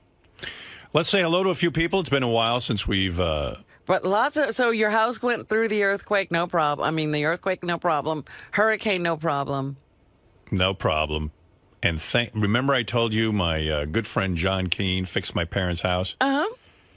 Remember I said they were getting water in their basement? Yeah. Well, he came over and with his guys, and I don't know what the hell they did. But no water? So when the hurricane, I was like, oh, if my parents get water, because now it's like, now it's my responsibility. Because you've been called. Yeah. Howard, we have tremendous water. I would never call, but do you know someone who might help us? So, you know, I took over. I said, you know what? Leave it to me. I'm going to get on this. And then I'm the hero. I come in with John, and he fixes it. And he fixes it. That's that. But if there had been water, your name would be Mud. Well, yeah, but like they know enough not to say, "Oh, it's your fault," but they would. I know how they think. He didn't do the right thing. That Howard didn't know, and his friend John doesn't know. Well, instead, it was like we had no power, but we didn't care because there was no water. It was a miracle. And I'm like, it's not a miracle. It's science. It's a miracle. Everything's a miracle. Right. You don't know. Everyone told us it couldn't be done, and these plumbers would come and they'd fix it, and then the next time there'd be more water. Well, this is terrific what was done. How much did John charge you? What? How? This is amazing that there was no water. So now I was. Well, I'm so glad. Right. That it worked out. You're a hero. Yeah. Oh, I was. Thank God. You don't know the trepidation, the agita, the incredible stress I go through, because everything becomes my problem in my family. But I think you also take it on like you I do. Must. My psychiatrist says I shouldn't solve anything. Well, even they if can get along fine. Even if you try to have a solution for them, don't take it on like if this doesn't work, all hell will break loose. Yeah, well, it does, though. Then I'm bad mouth. And I live in fear of the bad mouth. His friend didn't fix it. I mean, John. After all, now we have to go back to square one. You know, I don't want to hear it.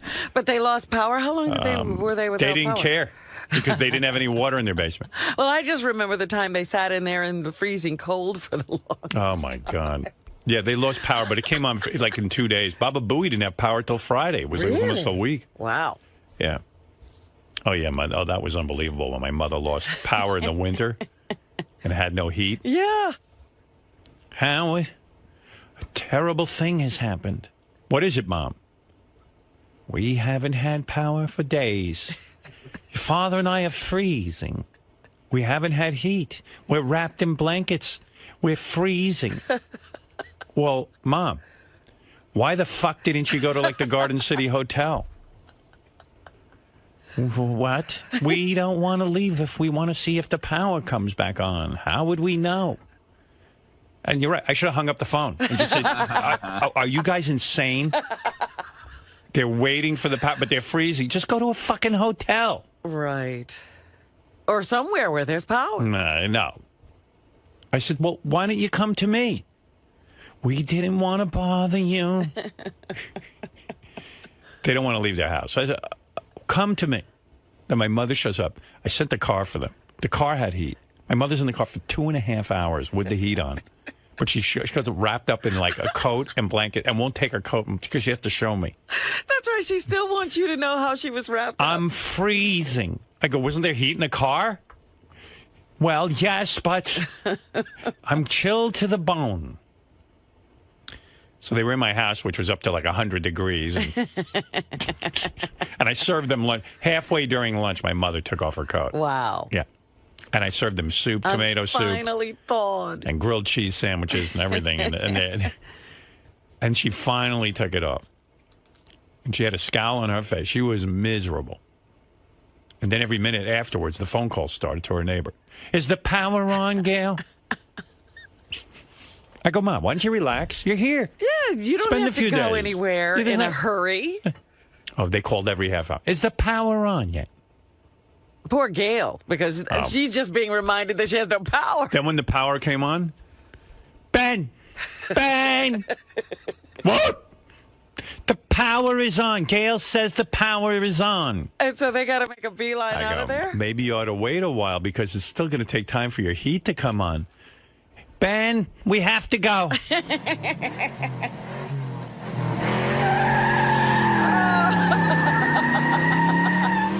Oh, my God. That's amazing. They were out that door. That's amazing. Did you think that the weatherman made too big a deal about the hurricane and what was going to happen You know New what? York? I'm not going to say that because I know this weather guy named John Bolaris. People in the Philadelphia area, they know him.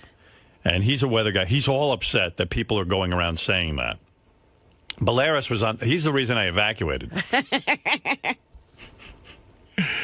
He got you. Oh my God! My wife started talking to him. I was staying where I was.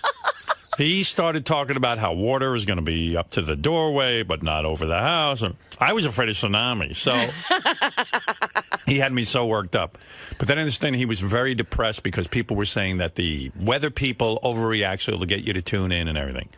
So, okay, I've learned my lesson. No, I think they really think it's going to be a big deal. They don't want to be on the wrong side of things. Well, Howard, did you hear what they were saying was going to happen in New York? Yep. Because of the That's why I left. They said that because of the weather, the wind that was created by this hurricane, that it was going to be even faster at the top than at the bottom. 200-mile-an-hour winds because it's going to be at the top. Right. And so now skyscrapers, they were afraid that glass was just going to shatter and rain down on the street. Yeah. Well, I had nowhere to go because I live in a high-rise. So I was fucked. That's how I ended up in Pittsburgh. But I was listening to those reports and I was like, that's crazy. And I realized I have no friends because I had nowhere to go. But all your friends live here if you have them. I mean, my sister didn't call me and say, come over to my house. My parents didn't say it. No one said it. Well, they probably assume that you're Everyone assumes. Yeah, everyone assumes I'm taken care of. But no, I'm not taken care of. I'm on my own. It's like the Wild fucking West. It's unbelievable. I just thought that was a little bit dramatic, some of the explanations or descriptions of what could happen. Yeah. I thought that was a little bit dramatic. So much so that Dennis, Captain Dennis, he took my boats out of the water. Well, he put plywood up. Well, it was scary. I mean, they were scaring us. And I never watched the weather. All of a sudden, I'm on some channel with full-time weather. Right, you're on the Weather Channel. I'm on the Weather Channel. In Pittsburgh, I'm sitting there watching it. Storm, the storm, the storm, the storm. Gary. Yes. How self-aware have you become of your phlegm issue with Howard? Because insanely self-aware. I start thinking about it. Even today on the ride in, I was like, back to work. I'm thinking about all the things I have to do. And then all of a sudden I get to the certain point on the highway, and I was like, I hope I'm not too phlegmy today. And then I was walking over this morning, and I felt a little phlegmier than usual. But, I mean, I sort of heard it. Sometimes he hears it, sometimes he doesn't. Are you able to... And by the way, he's a little phlegmy himself when we're in there.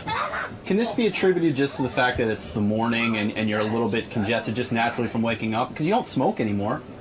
No, I don't think the phlegm was ever from smoking. I think, it's just I don't know, it's just one of those things. Yeah, we were up at the crack of dawn, and, somebody said, did you do anything today to be phlegmy? I was like, yeah, I drank a gallon of milk on the way in. Of course. No, I mean, I don't do anything. I drink a bottle of water on the way in. I'm not really thinking about it. It is what it is. And so you're briefing Howard, but at the same time, are you thinking, oh my God, am I too phlegmy? Does this go on every single day? Yes. So it affects your train of thought. Yes, absolutely. What's the solution? Leave me alone. If he leaves me alone, that's Hey, I've been good. It's a little earlier than usual. It's like an hour earlier. So, I'm not really prepared for today, so... Who let him in? He's my favorite. I feel better now. Who let you in, damn it? What's going on, brother? How are you? All right, where have you been? I traveled the world this year. Did you? Yeah, I did. Family, kids, all over Europe. Wow, nice. Yeah, it's good. That's cool. It's good to see you, man. You too. You look good. Yeah, you too. Yeah? You're lying. Jim, so you've got the new autobiography, or the paperback version. Is that what? Oh, yeah. The paperback version. I'm really promoting my movie more than me. That's all I care about.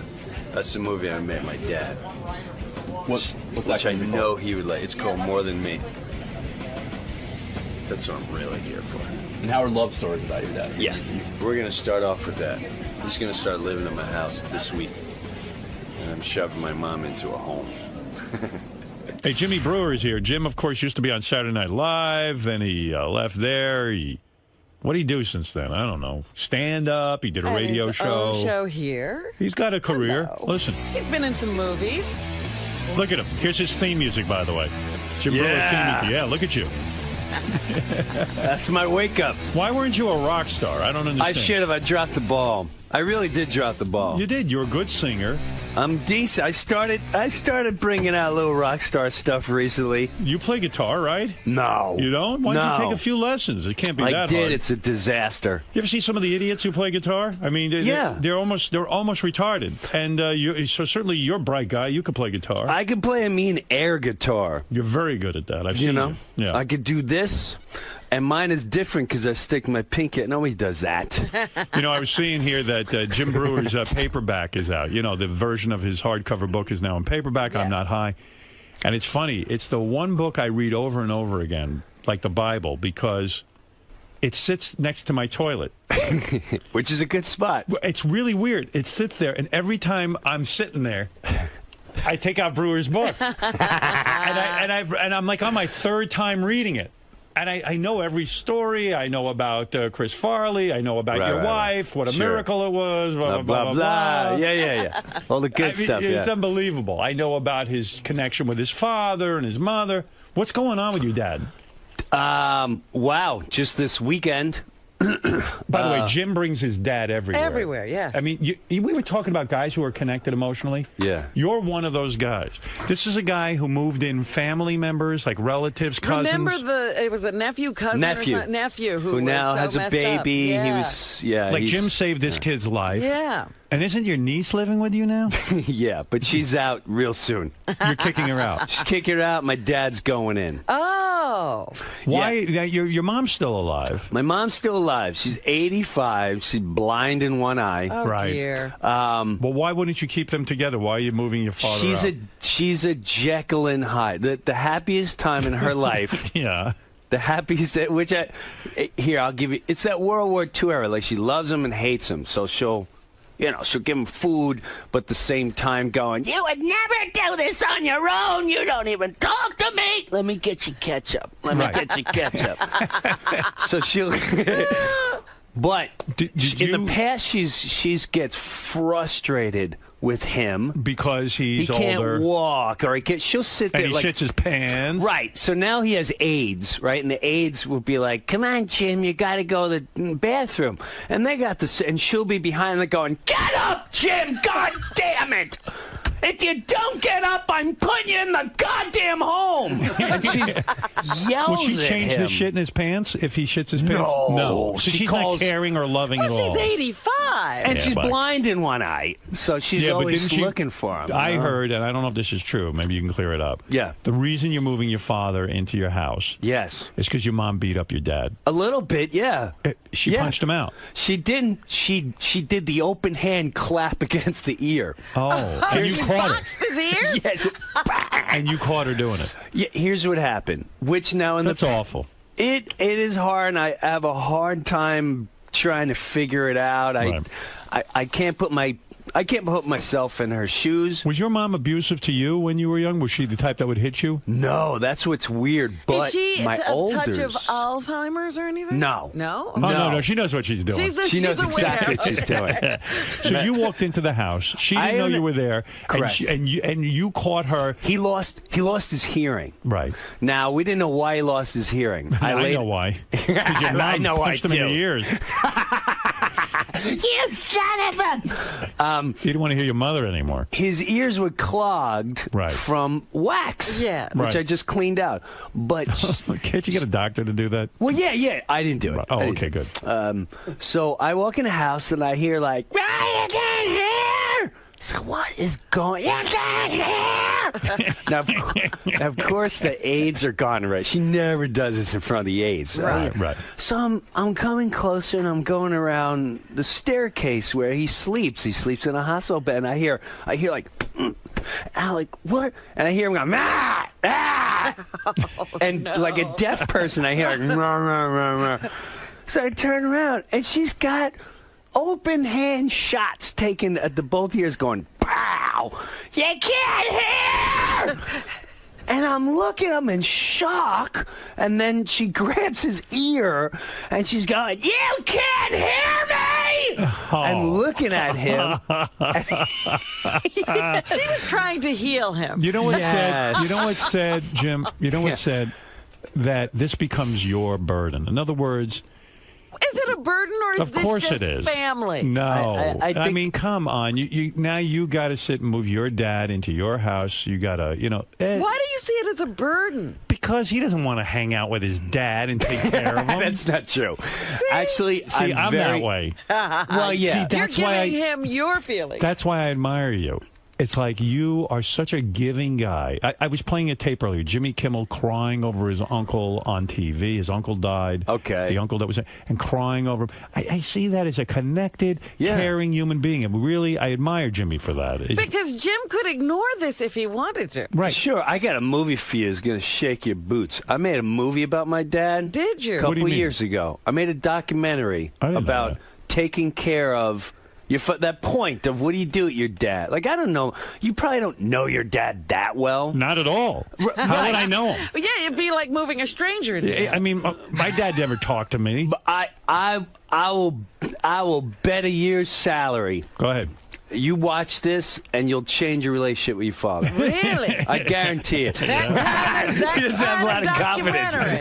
He's like, that's on. That's some fucking movie. You're a genius.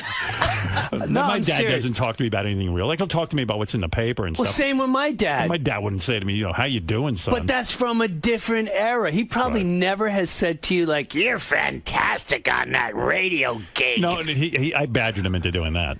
Oh, You you know, did? yeah. Well, he probably... My father has never, ever said, you were funny. Yeah, right. Never. So why do you think you're so loving and caring and want to take care of your dad so much? What do you think it is?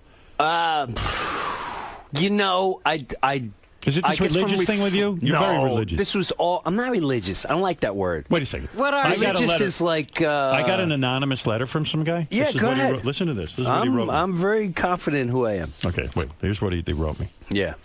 I'm writing to you this, Howard, anonymously. Because I don't don't- have any confidence in who I am. I don't want to be attached to it at all. Yeah. All right, okay. Go ahead. Jim has gotten really religious in the last few years. And he has these weird and wacky theories about God and the devil always showing themselves in his life.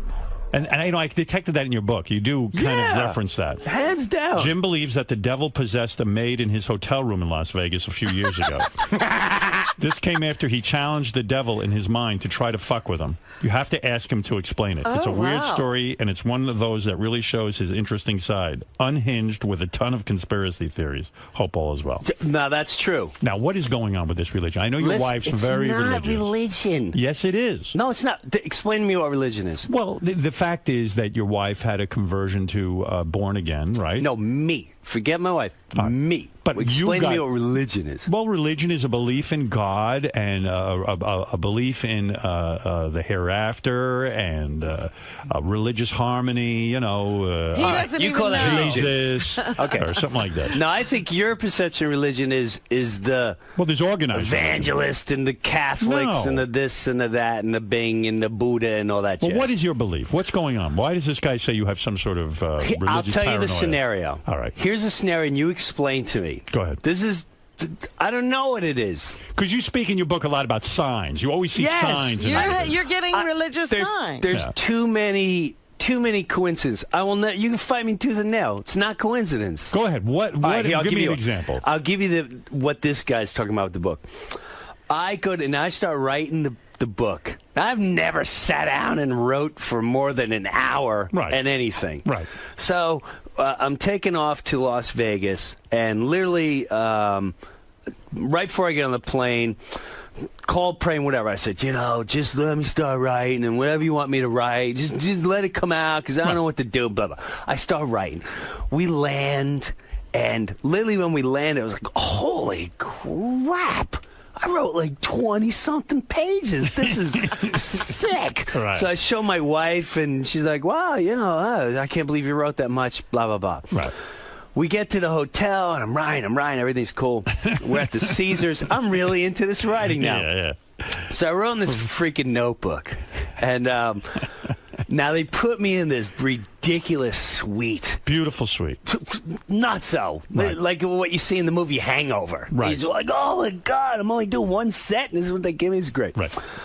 So now, I'm just going to tell you exactly what happened. Tell me. And now this is no drugs involved. That's the scary part. I plaster myself against the window. Right? Okay. Yeah. And I go, I'm in the devil's den.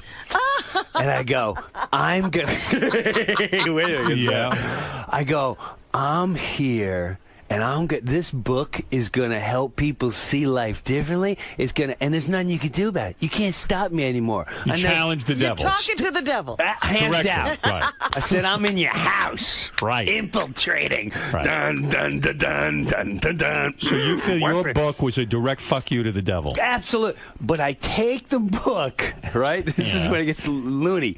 I take the book and I put it on the table next to the window. Go ahead. Okay? Now, I leave it down. I'll leave it right here. Now my wife's doing her hair or whatever. So I leave the book there, and now I start walking away, and I start going, wow, maybe that was stupid. Maybe. Yeah, because the devil might steal the book. This is how crazy I'm getting now. Well, this is crazy, yeah. I'm going, oh no, I should have never done that. Right. So I take the book and I'm looking for hiding spots. I go in the bedroom and I'm gonna shove it on. The devil will never find it in my because you're drawer. afraid at that point that the devil will steal your book. Yeah, I just messed with a force or something. Oh, okay. Something's messing with my head. Something could happen. Absolutely. Come here, I'm gonna lock you up. Wait a minute. Right. Now I go to my safe. Go ahead. You know, in the safe in the room. Sure. Yeah. And I gotta in put the devil's lair. Yeah, and I went, oh man, I don't want to fold it all up. It wouldn't fit flat, so I had to. So I'm not folding up my notebook. So I said, you know what? This is so stupid. Of course. I'm running around like a maniac, worrying about some force that may take my. You can't. It's so stupid. So I walk to the table. I go, just leave the book. I go, please. And I walk out. Now, I go downstairs and, you know, I see Jerry Seinfeld, I see Chris Rock. Hey, what you doing? Where's your show, man? I said, oh, in 2 minutes. Hey, I'm going to go with Jerry, who is selling out arenas. Enjoy your 400-seater. Right. Does that make you nervous when Jerry Seinfeld and Chris Rock are going to come to your show? No, they weren't coming to the show. Oh, they weren't? No, they were just in the hallway, and everyone was maybe coming. they would come. All right. No, and the whole time I'm embarrassed because my wife's in the nail salon waiting for me to do a pedicure, and I'm like, I'm not telling anyone. I'll just wait for my wife. Right. Get a pedicure? Oh, man. Why don't you get a pedicure? So, did they see you getting a pedicure? No, but they saw me going in because she came out. She's like, "What are you waiting for?" I see you're busy. So go in there. Now we're finished up, and we go back to the room. Uh-oh. All right? The book's gone. I go to the room, and the maid is outside the door. And the maid, I swear to God, maybe she was up all night, whatever. She looked evil. There's Possessed. She just looked. She had really dark, creepy. She gave me a weird vibe. Did she have horns? No, she had a little tail. She had a little tail. They can remove that. Yeah. So I go in the room, and she immediately started apologizing. So, oh, sorry. So what's the matter? Oh, candy. I get you candy. What? What are you talking about? It's a festival, so they give you a basket with candy and all this jazz. And so she comes back candy, and I took candy. I said, no, don't worry about it. Hey, you know what? I'm gonna get fat. You did me a favor. You did me a favor. No Right. big deal. Right. We walk in. My wife says she's gonna take a shower, and the maid heads down the hall.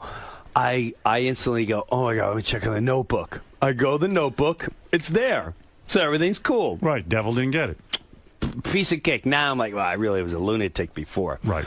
So now I go back in the bedroom. I start changing. I go down to sit down to start writing. Mm-hmm. And I open the book, and there's no freaking pages in here. Blank book. So I keep turning, and I'm stuck. What the fuck? What's going on? The devil. So I'm changing. Like what? So I'm yelling at my wife. Like, did you take pages out of my book?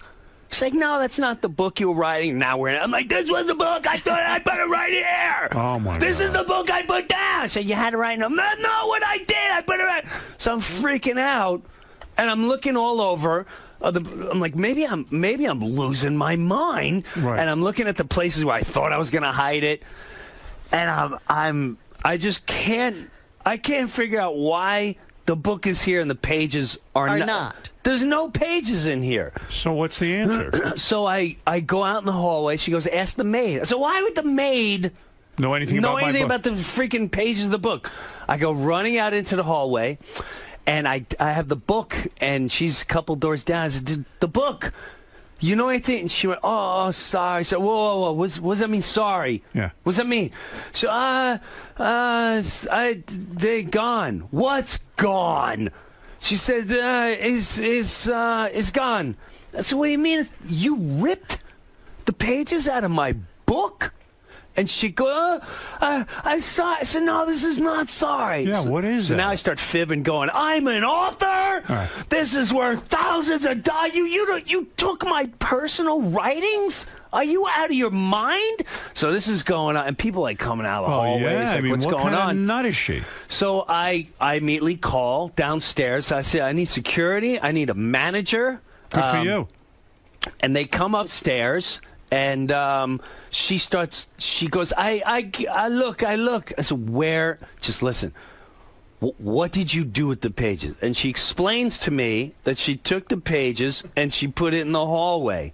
And the guy who comes and picks up the garbage in the hallway already picked them up and took them. Why would she take your pages? Why did she do it in the first place? Why did she do that in the first place? Do you think the devil commanded her? I don't know. Do you think she's part of Satan's army? Who knows? How do you explain it? So then the manager, now we're in the dumpster. This is unbelievable. Now we're in the dumpster of Caesar's Palace.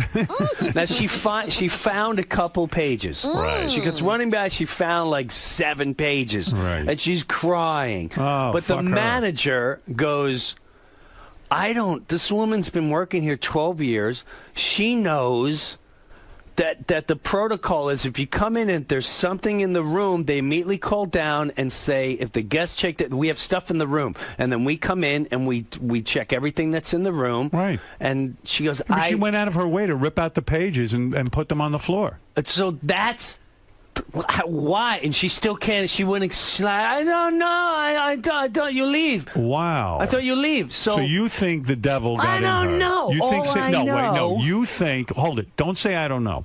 You think Satan got into this woman and commanded his legion to grab your pages. You 'cause challenged him. because I you challenged him. You challenged Satan and you lost. So you lost. Don't you ever estimate the power of the dark side, Jim Brewer. You stick with your little taking care of your father and wiping his ass. Why did Don't you- worry about what I'm doing. Why would you challenge the devil? I mean, how dare you? Who are you? I mean, come on. You see? You are. Yeah. It was just one of those moments, but that was a moment that freaked Did they me fire her? out. Is I she don't now know. in Honduras in a hut? Probably. Yeah. I mean, what a terrible woman. This is Well, she how do you was explain that? possessed, Howard. It wasn't her. It was Satan. All right, let me explain you this one. So yeah, okay. So, It's a different one. okay. Okay. All right, this is another bizarre one. All right, Go ahead. explain to me this one. I get invited to. Now, did you read the book? If you read the book, Of course there's a I read part, the book. There's a part where one of the girls died. A good friend of mine died in the car crash Right. and blah blah. Now, her brother got mangled after that because everyone was. You know, when someone dies very young, often it's centered on the death rather than the life of the kid who's still surviving. Right. So this kid took a beating for years, you know, mohawk, and, you know, drugs and just rebellious. So, and he lived in our house, and I tried to take him on the wing for a little bit. I was a kid, though, like 19, 20 years old. As I'm writing the book, I just wanted to tell him about his sister the last couple days. In some of the conversations she told me, maybe it would heal him because I feel like maybe it would help him move on. Good. All right. I like it. This is why I like you. Okay. All right. So now with that, I get a call from Brian Johnson. Jimmy, me son. The guy from AC/DC. Yeah, I'm sorry. It's not even Brian. It's his wife. All His right. wife goes, I'm having a surprise birthday party for Brian. for his 60th birthday. Isn't it amazing that they're calling you Brian Johnson? The coolest thing ever. Coolest thing ever. That's right. Because you love AC/DC. Love Right. Brian. And so I go down there, but as I'm going down there, I swear to God, swear to whatever, swear to God, I swear to God, and I said, you know, maybe I'll have an opportunity to hunt Sean down. And tell him about his sister. But part of me is like, I'm not hunting him down. I'm going down there. I'm going to go to Tampa looking for this guy. Right. So I fly down, I go to the party. It's great. Everyone's singing. Oh, Jimmy, me son, and we're on a boat. And we're, I remember this. And I was in school, and it was a great time. I had a school on a bike, and I kind of thing. He's telling these great stories. Did you understand any of them? None of it. Right. This you is ever all I understand remember. him? Right, this is all I remember. He's telling me the stories like, you know, the greatest thing about Germany is that they got this intelligent language, but they ain't got a word for nipple. Crazy, right? Oh, that's great for this is like. And you're like, sure. Yeah. So, life is good. So, does he sing at the party at all now? Yeah. He does? Yeah, him and a bunch of friends, they would sing, like, you know, stop me up, I'll never down. He loves Paul McCartney. Sounds exhausting, the whole party. It was exhausting. So there's no way you're going to chase this kid down because you're at the Brian Johnson party. But I feel guilty that I'd even. But I said before, you know, when the book comes out, he'll see it. So now he lives down. I don't want to say lives, but I flew into Tampa, right? Which he's a good hour and change away. Right. So I go to Tampa the next day. Right. Fly out to come home, and my flight's delayed like 2.5 hours. So I got some time to kill. I don't have a car. I'm not going to rent a car. I go outside into the parking lot. On my kids' lives. This is at the airport? Yeah, on my. And who's standing on in my the children? No. Oh. Gets better. All right. On my children's lives, I say, you know, I do my little thing. You know.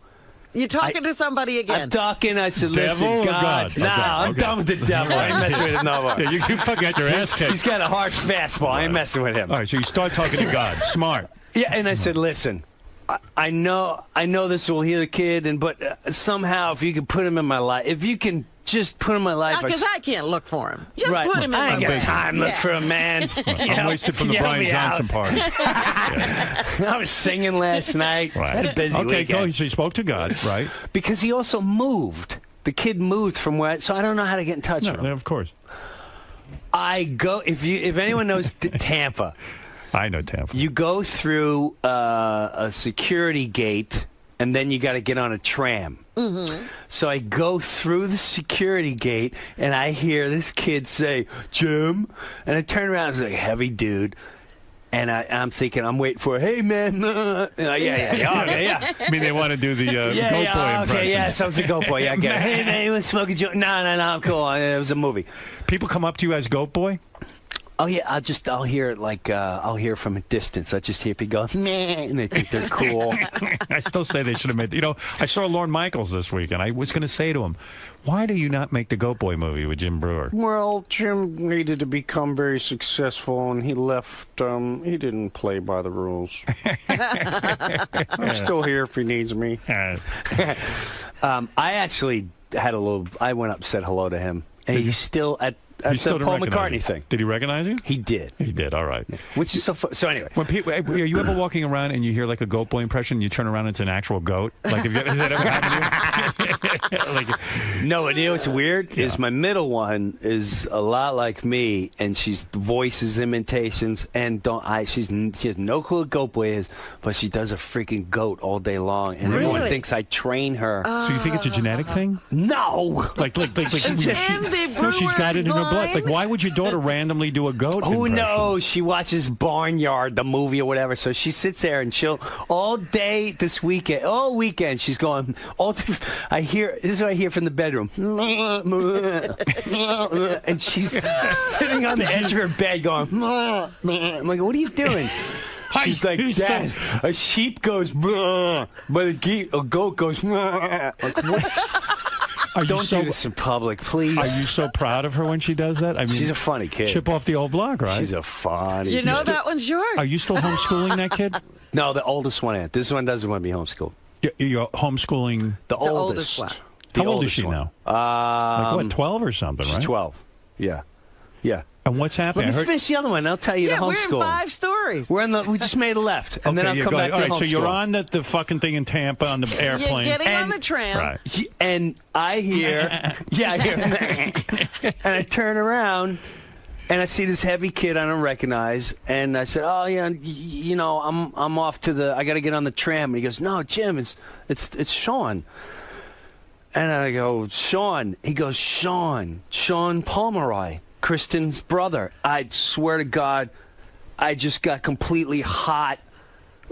Not because I that was amazing. saw him, but Why was I he said, there? If you knew the circumstance of right now, right? You'd be You wouldn't believe it. and I couldn't Why stop was laughing. He there?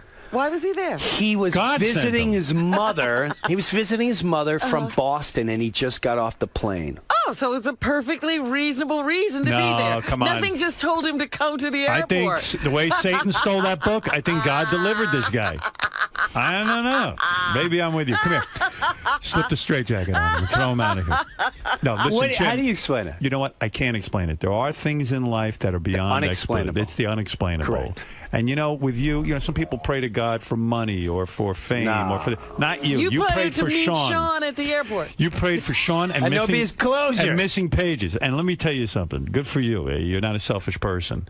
Now, get back to your daughter for a second. Yeah. And also, I have another thing I want to ask you about beside homeschooling. What? Did you just do a tour with Steve-O from Jackass?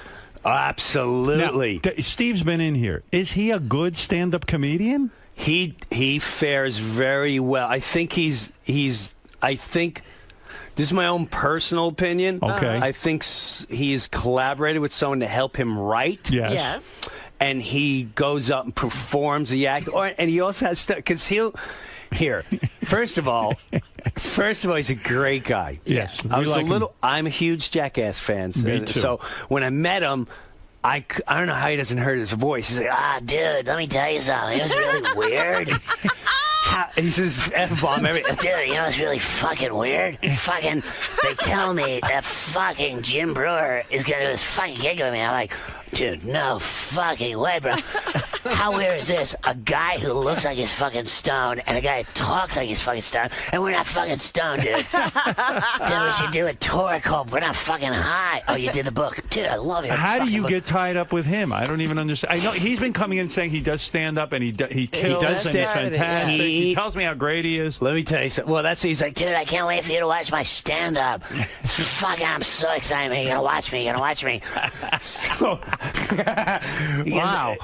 He's like, you're gonna love these fucking jokes, dude. And so, no, when I meet him, he uses the F word every other word. Every other word. Right. As a matter of fact, when my kids met him, because I allowed my kids to watch parts of Jackass. Right. You know, I skipped through the ones where the guy's showing his donkey all the time. Could be bad. Yeah. Right. So he's like, oh my God, dude, your fucking kids are fucking gorgeous, man. Wish they fucking got me out, dude. Fucking got me. That's like the Archangel, man. That's fucking great. You gonna watch the fucking show? All right, guys, let's go outside. And do you say Steve? Can you stop using the F word around my young children? They're very impressionable. No. He's showbiz. He's his own, and I don't think he can hurt a flea, this guy. Are you able to have a real conversation with him? I mean, when you're on the road with a Steve-O who's, legendary out of his mind. Yeah. Are you able? He is out of his mind. But are you ever able to sit there with him and have a legitimate discussion? Because, I mean, I've talked to you off the air. Yeah. You're a deep guy. Sure. This is his cut. Well, here, I'll tell you our whole scenario.